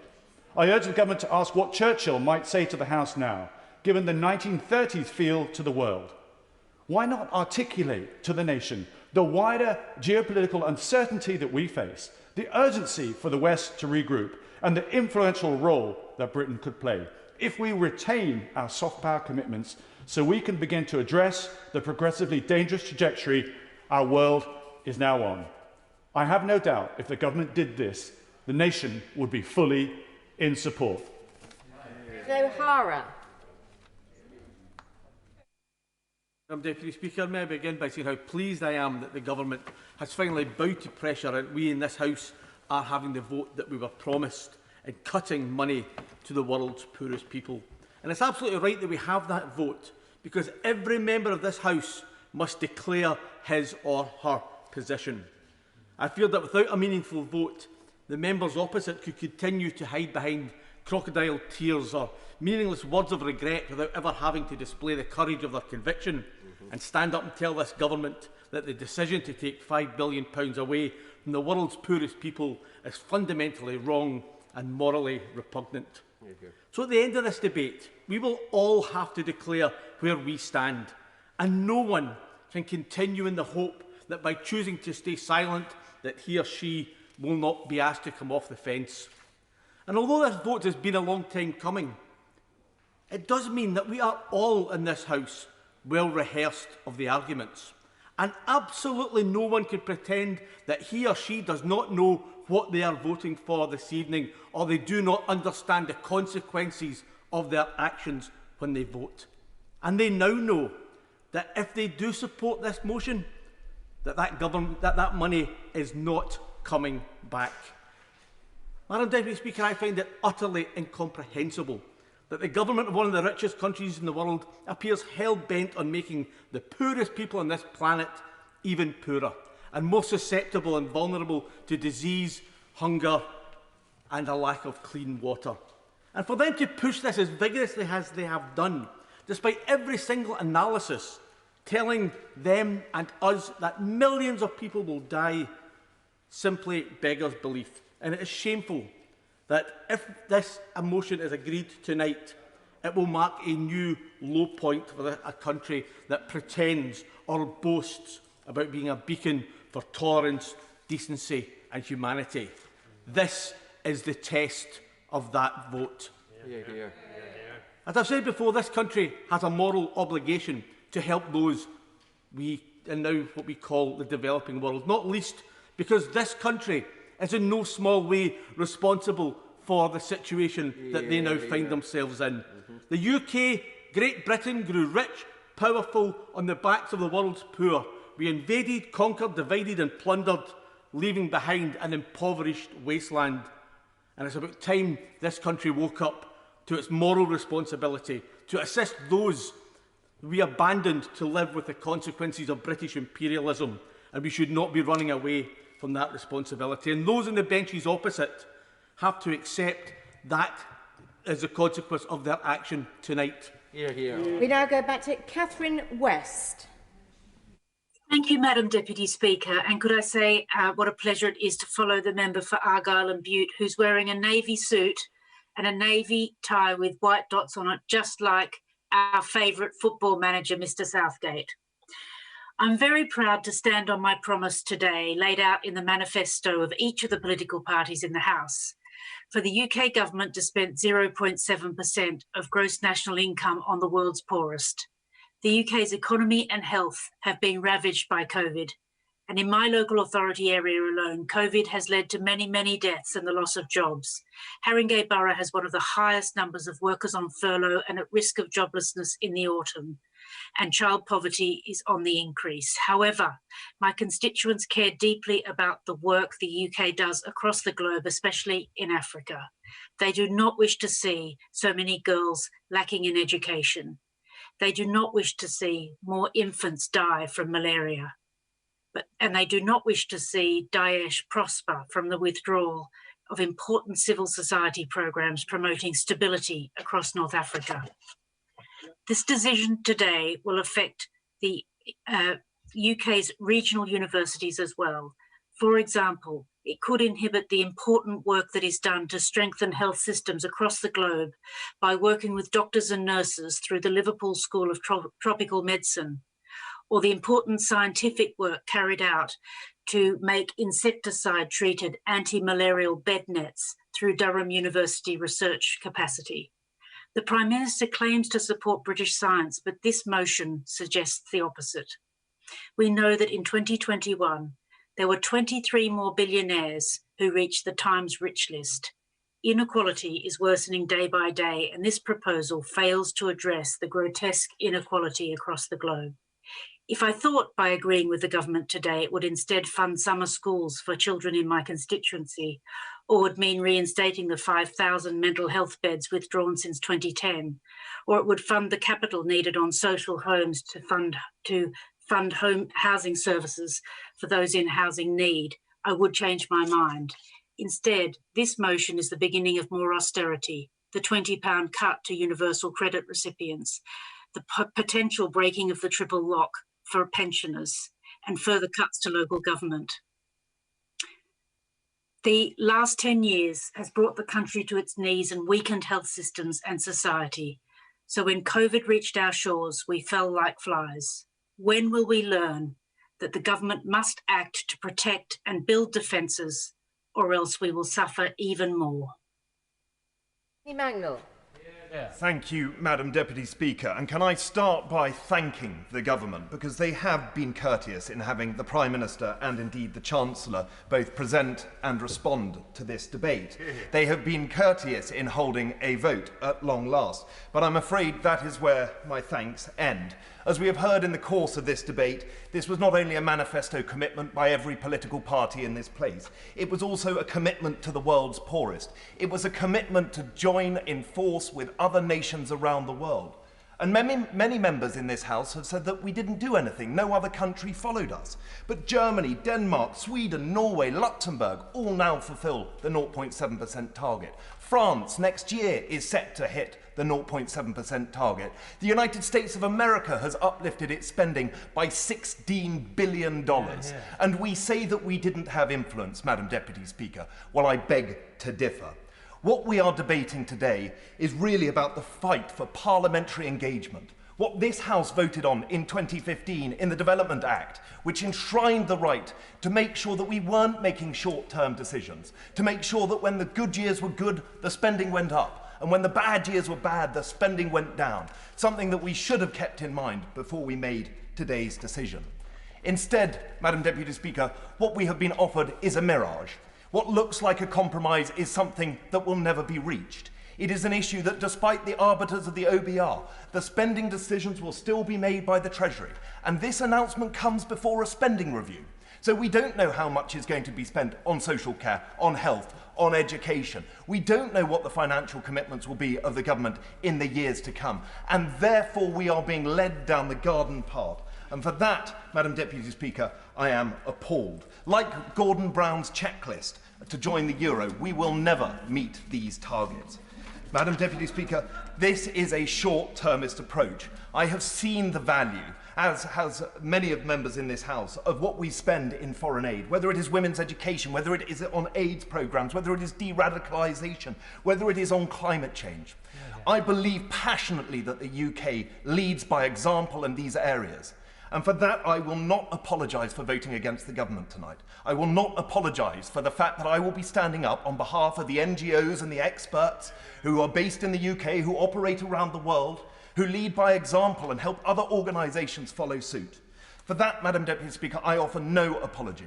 But I remind members of this House that we make an extraordinary impact in the world, and to shirk it for a short-term decision is something that we should all be appalled by. Jardine. Thank you very much. I'd like to thank the honourable member for that excellent speech. Madam Deputy Speaker, 22 years ago I visited a hospital in sub-Saharan Africa where a woman who was about the same age as I was then was being treated for AIDS. When I say treated, I'm stretching the definition to breaking point. She was receiving aspirin and I felt totally helpless. That visit was part of a professional trip to write about the work being done by an international Christian charity. But it was part of a much more important journey for me. My once carefully protected eyes had long before been open to the poverty in the world. But on that trip and others, I came to realise the significance of the international aid the UK government provides, both in creating a stable international community and making a real difference to the lives of the people who need it most. The Prime Minister earlier highlighted the work that this government is doing as part of the global response to the pandemic, and yes, we are. But these cuts are being made at a time when ministers have often cited that no country is safe until the virus is under control in every country. The same applies to international aid. The world is in the grip of insecurity and democracies are under threat. Long-term strategic support is key to building resilience and capacity in places like Myanmar. By reducing our support, power vacuums will be filled by countries like Russia and China with very different agendas to ours. China has their 500 Confucius Institutes across 140 countries with plans for 1,000 more, and they are increasing their global presence through education and culture as part of a strategy of having boots on the ground, their boots on the ground, education and soft power. And where are we? Withdrawing from the international stage, cutting the international aid budget, leaves the British Council some £10 million short. It's led to 20 offices being closed. Global Britain? How? If we blunt the very tool which delivers and embodies that ideal. So instead of saying, look what we're doing isn't that great, what we see in the world around us should be driving us on to do more, underline how important it is, make us determined to fight to save children from starving and girls being abused, to help protect and enhance their health, their rights and their democracies, because we do have the ability. And the government reassures us this is a temporary measure. But the definition of that measure is, frankly, the height of cynicism and heartlessness. I certainly will. I thank her for giving way, and she will have spent time knocking on doors in Cheshire and Amersham as I did. Is that characterisation of the new Tory party exactly what many of those voters were saying was why they were turning away from the Tories in that election and voted Lib Dem instead? I thank the honourable member for a comment, and yes, it was, as we have heard from other honourable members today, and those same people will know that more than 2 billion people in this world do not have access to clean water, and that cutting aid will make it more difficult to change that. The rate of HIV infection across the world remains at 1.7 million people in 2019 alone. The leading killer of women of reproductive age is AIDS. When I visited that hospital 22 years ago, I felt helpless. I feel the same today. But my government can help. This government can help. And tonight, I will be voting to remind them that they should. Mark Harper. I'm grateful, Madam Deputy Speaker. I listened very carefully to many of the speeches that have been made today, and many of them focus on the promise that was in our manifesto about aid spending. That's entirely correct, Madam Deputy Speaker. But as I said in one of my interventions, we also made commitments to not borrow money for day-to-day spending. We also made commitments to reduce our debt burden. All of those commitments have been made more challenging by the global pandemic that we have faced. And what the Treasury has put forward today, which I will be supporting, and I hope all of my colleagues will, is an attempt to deal with the challenge from the pandemic and deliver on all of our manifesto commitments in the way that we're now going to have to reflect the reality of what's happened over the last year. Now, I've also heard many members talk about the borrowing that we've had to make over the last year. And I know the Chancellor and I am very proud of that borrowing because it's helped us get through what has been an incredibly difficult year. But one-off borrowing for a crisis isn't the same as ongoing day-to-day spending. And I have to say I'm surprised by many of my colleagues who talk about the £5 billion a year that it would cost to replace this spending as if £5 billion wasn't a lot of money. I can remember, Madam Deputy Speaker, many difficult conversations when I was a minister and indeed when I was Government Chief Whip about far smaller sums of money, sometimes involving many of the colleagues that I've heard talk about £5 billion as if it were nothing. And I'm afraid we are going to have to get used to the fact that there are certain realities in the world that money that we spend has to be paid for. It's either got to be borrowed or financed from taxation. And one of the problems we've now got with the borrowing we've had to make over the last year is we're now very vulnerable to increases in inflation or interest rates. I heard someone say we're living in an era of low interest rates. Well, we don't know how long that's going to last. And a 1% rise in inflation and interest rates would cost us £25,000 million, which would be 5 times the level of amount of money we're arguing about today. And those are the realities that not just the Chancellor has to grapple with, but all of us in this Parliament, and particularly those of us in the governing party. My final point, Madam Deputy Speaker, is just to say to my colleagues, this debate, I fear, is going to be repeated many times as we move through the comprehensive spending route. We're all going to have to face very difficult challenges. Yep. Governing is about choosing. It's about setting priorities about what we think is important. This is important. So is keeping the fiscal measures on balance, and all of them are important, and I'm glad the Chancellor's brought forward the measures he has today.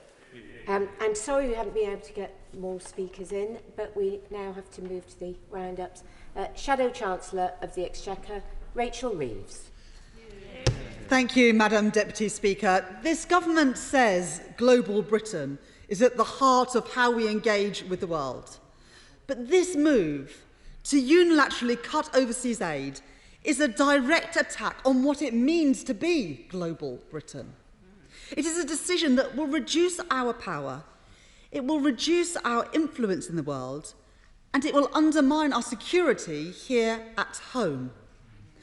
At this moment, perhaps more than at any other, we should be looking to project our power and influence for good around the world, to create change, in our national interest, but in the global interest too. I am proud, we should all be proud, in this House and across our great nations, of what we've achieved together through overseas aid. Because together we have pushed polio to the verge of eradication. Together we have improved water and sanitation for more than 1.5 million people. Together we have reduced maternal and infant mortality, as my right honourable friend, the member for East Ham, spoke of. And together we have ensured that girls in the poorest places in the world can go to school. as we all take for granted that our daughters and granddaughters can go to school. Yet today, the government seeks to undo that great progress. Instead of being a global leader, this government seeks to retreat on the international stage. And I can see the understandable discomfort that this is causing for honourable and right honourable members on the benches opposite, who know that the consequences of this decision and the short-sightedness of what the Prime Minister has said and what the Chancellor, I fear, will go on to say today will mean. In particular, I want to commend the contributions today of the Right Honourable Member for Sutton Coldfield, who advised colleagues to beware the traps set for the unwary. My right honourable friend, the member for Leeds Central, who said that this motion today is just not who we are as a people. And the right honourable member for Houghton, Price and Howden, who says, when it is a choice between lives and money, I choose lives. And the reason that there has been a consensus from 5 previous Prime Ministers, including the Right Honourable Lady, the member for Maidenhead, across both parties, on the importance of the 0.7% commitment, is because the case for overseas aid expresses both our moral responsibilities that we have and because it is firmly in the national interest too. I'll give way briefly. Thank the Shadow Minister for giving way. One of the NGOs and trusts that I would be involved with is the Halo Trust. They're the organisation who clear mines, unexploded ordnance and IEDs. If it comes to giving money to one group, there's a group that saves lives, as the Honourable Lady refers to. Yeah. I thank the Honourable Gentleman for that intervention, and he speaks powerfully of what he has seen. What has guided former Prime Ministers and Ministers is a moral compass. And I ask honestly to the Chancellor, what moral compass guides the Prime Minister and government ministers today as we cut those lifelines of support, and in the midst of a global pandemic as well? Now, for several decades, we have recognised that the world is increasingly interdependent, that overseas aid helps tackle poverty and infectious diseases, it helps tackle climate change, reduces conflict and terrorism, and the need for people to flee their own countries and seek refuge elsewhere. A point that the Chancellor himself made in 2015, arguing that the government's commitment to international aid is a tangible example of leadership. Well, Mr. Speaker, where is that leadership today? Because crucially, overseas aid helps us respond to pandemics. COVID cannot be eliminated anywhere if it is not eliminated everywhere. And these cuts will impede the ability for some of the poorest countries in the world to mobilise their public health systems and roll out this vaccine effectively. What good does that do any of us here? Until COVID is under control globally, the risk is that this virus mutates and it comes back to Britain and threatens all of us, including those who have already been double vaccinated. Now, the Chancellor knows full well that our country's commitments are as a proportion of our gross national income, and that is right. And it means that as our economy grows, our generosity as a country grows. But as our economy shrinks, so does our generosity to those in the poorest parts of the world. That is right, and it happens automatically without the cuts that are being proposed on top of that. As the Right Honourable Gentleman for East Worthing and Shoreham puts it, the simplicity of the 0.7% commitment is built into the formula. Our payments go up in times of plenty and they fall back when the economy is more stretched. But with a 30% reduction, that's what we're talking of today, a 30% reduction in just 1 year. Never has our aid budget been cut so savagely, so suddenly, and by so much. And let us be very clear about the tests for returning to 0.7% of GNI spent on overseas aid. The second test that the Chancellor has set out is around our debt to GDP ratio falling. Now, the OBR forecasts that this won't be met next year or the year after. At the very earliest, it will be met in the financial year 24-25. But let's look at the first test. In the last 30 years, the current budget balance test being proposed by the Chancellor today has only been met 5 times, and only for 1 year under a Conservative government. But the test proposed by the Chancellor, it goes further than that, because it doesn't just say a current budget balance, it says a sustainable current budget balance. And that is something that has only been met in the last 30 years under a Labour government. So if the Chancellor's small print conditions are applied to the latest OBR forecasts, then we will not be achieving a current budget surplus in the whole of the forecast period. These aren't tests to go back to 0.7% of GNI spent on overseas aid, but to stop that ever happening under a Conservative government again. So let us be clear about what we are voting for this evening. If we vote for the Chancellor's proposal today, this won't just be for a year. It will hang over us for as long as the Conservatives are in government.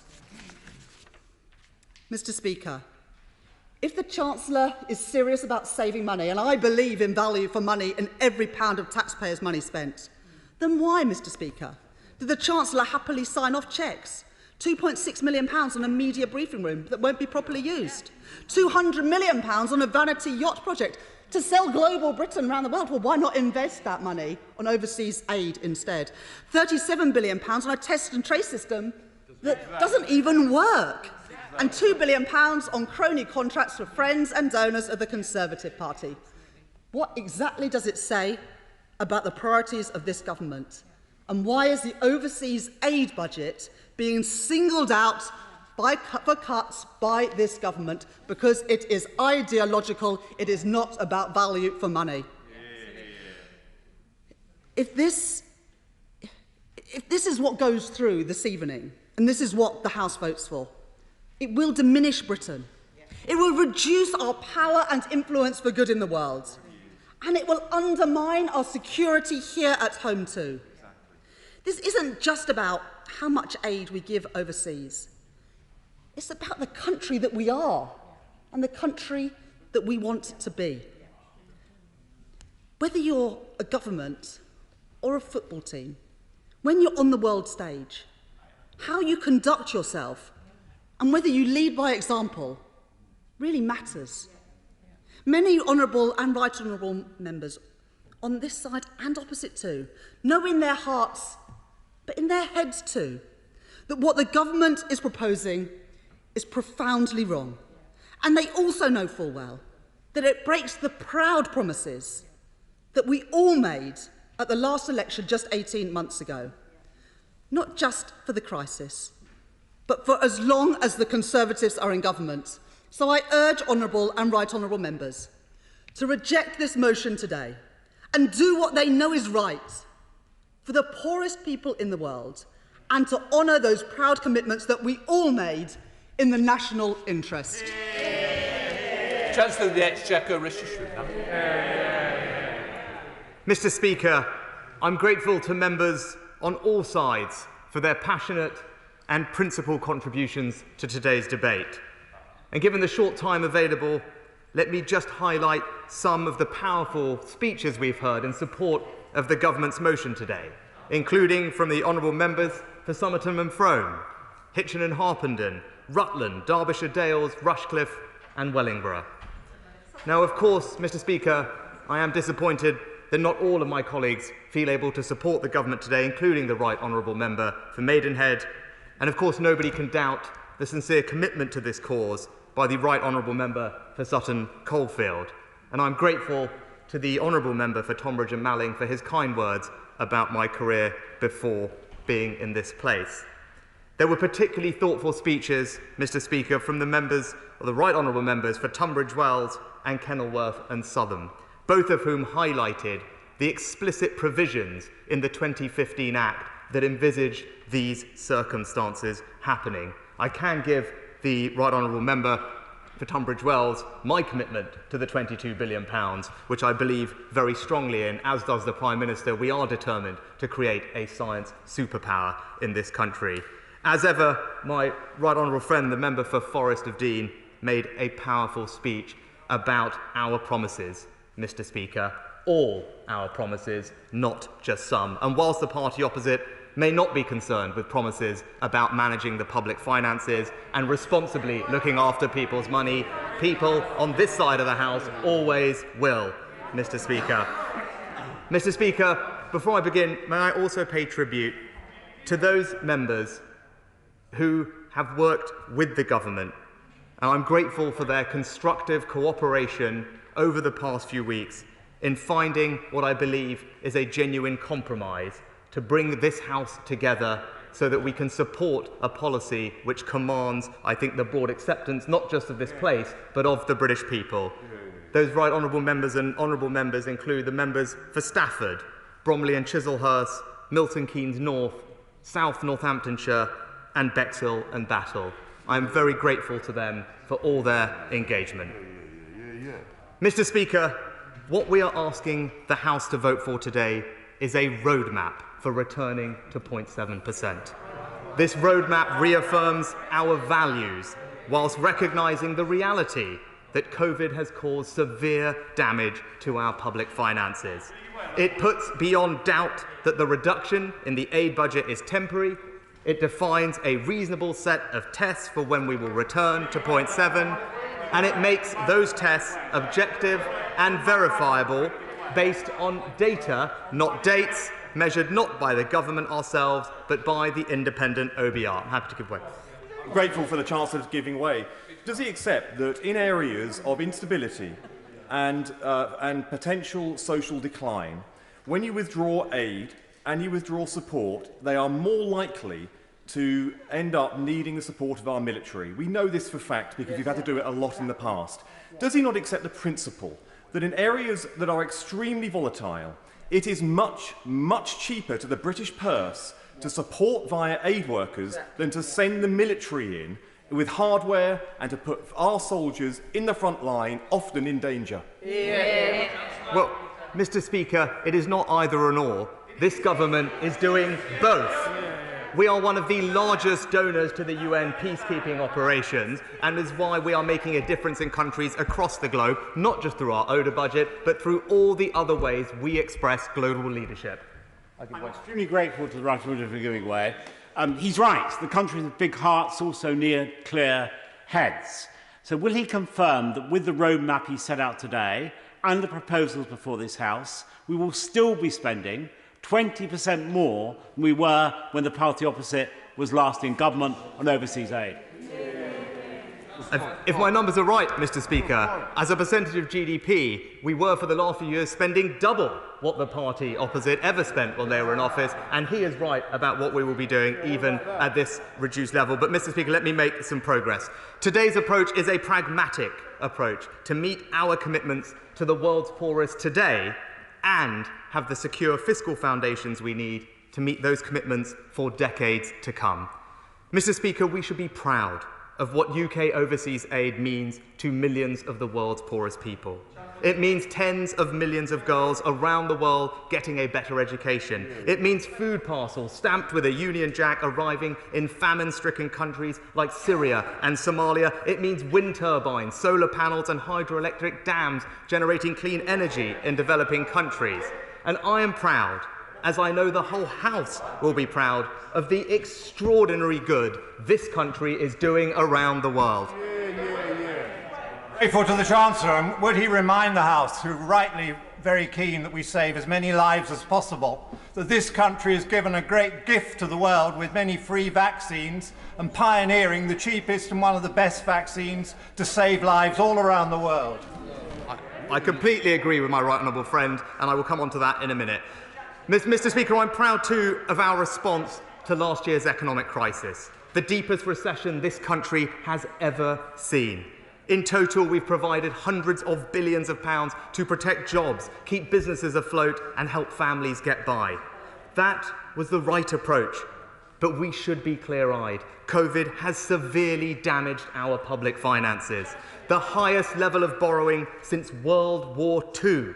National debt of £2 trillion and rising, debt expected to peak at 100% of GDP. And if we want to continue to meet our commitments in the future, both at home and overseas, we must act now to rebuild our fiscal resilience. And in spite of... I'll give way one last time. Also, the Chancellor for giving way. All of this is all well and good, but they'd already taken the decision to scrap the Department for International Development before COVID came along. That's how committed they were to international aid. On the contrary, Mr. Speaker, this government has brought a coherence, a strategic symmetry to our approach to international development and foreign policy, which is improving how we project our influence and effectiveness around the world. But I must make progress, Mr. Speaker. I've heard that this is the only difficult thing that we are apparently doing. That is simply not true.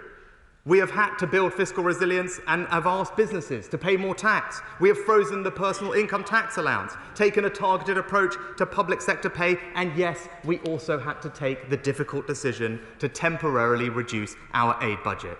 And this decision follows a path Parliament explicitly envisaged when it enshrined the 0.7% target in law. Section 2, subsection 3 of the 2015 Act clearly foresaw the fiscal circumstances that might mean the target could not be met. And, Mr. Speaker, let us be honest.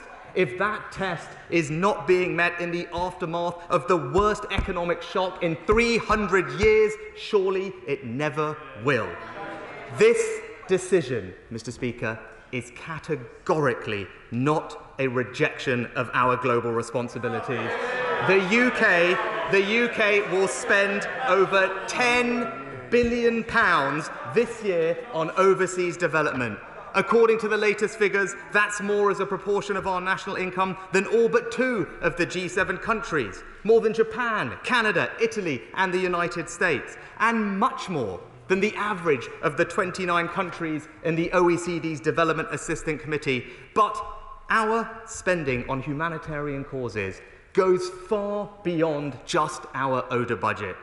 We have the 4th biggest defence and security budget in the world, the 3rd largest diplomatic network. On average, we contribute nearly £500 million a year to the UN peacekeeping budget. We use our trade policy to reduce poverty, with developing countries benefiting from tariff savings of up to £1 billion a year. It's why we're working with the G7 to deliver the Clean and Green Infrastructure Financing Initiative, and with UK government support, this year 1.5 billion people around the world will be vaccinated with the Oxford AstraZeneca jab, provided at no profit whatsoever. So, Mr. Speaker, there is no question of our commitment to overseas aid. The only question is when we return to the 0.7% target. The motion before the House puts beyond all doubt that we will do so once 2 clear objective tests have been met. Our national debt is falling and we are no longer borrowing for day-to-day spending. These tests are in line with the approach set out in our manifesto and at budget. They are practical and realistic. Mr. Speaker, if the House votes against the motion today, this is an effective vote. We will return, irrespective of the circumstances, to 0.7 next year. Instead of voting for responsibility, the House would in effect be voting to say no circumstances could ever justify a move. In conclusion, Mr. Speaker, I know a deep sense of conscience underpins the view that the amount we spend on overseas aid is a moral issue. Many in this House will know the words, charity is patient, is kind. I think of those words and I share that sense of conscience. That is why we are maintaining the target, not abolishing it.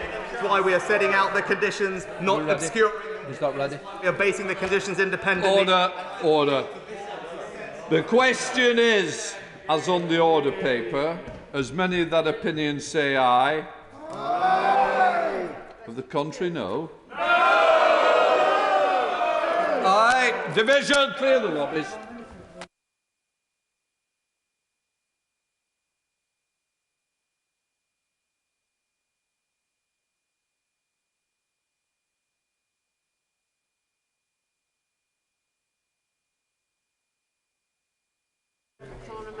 Are you both ready?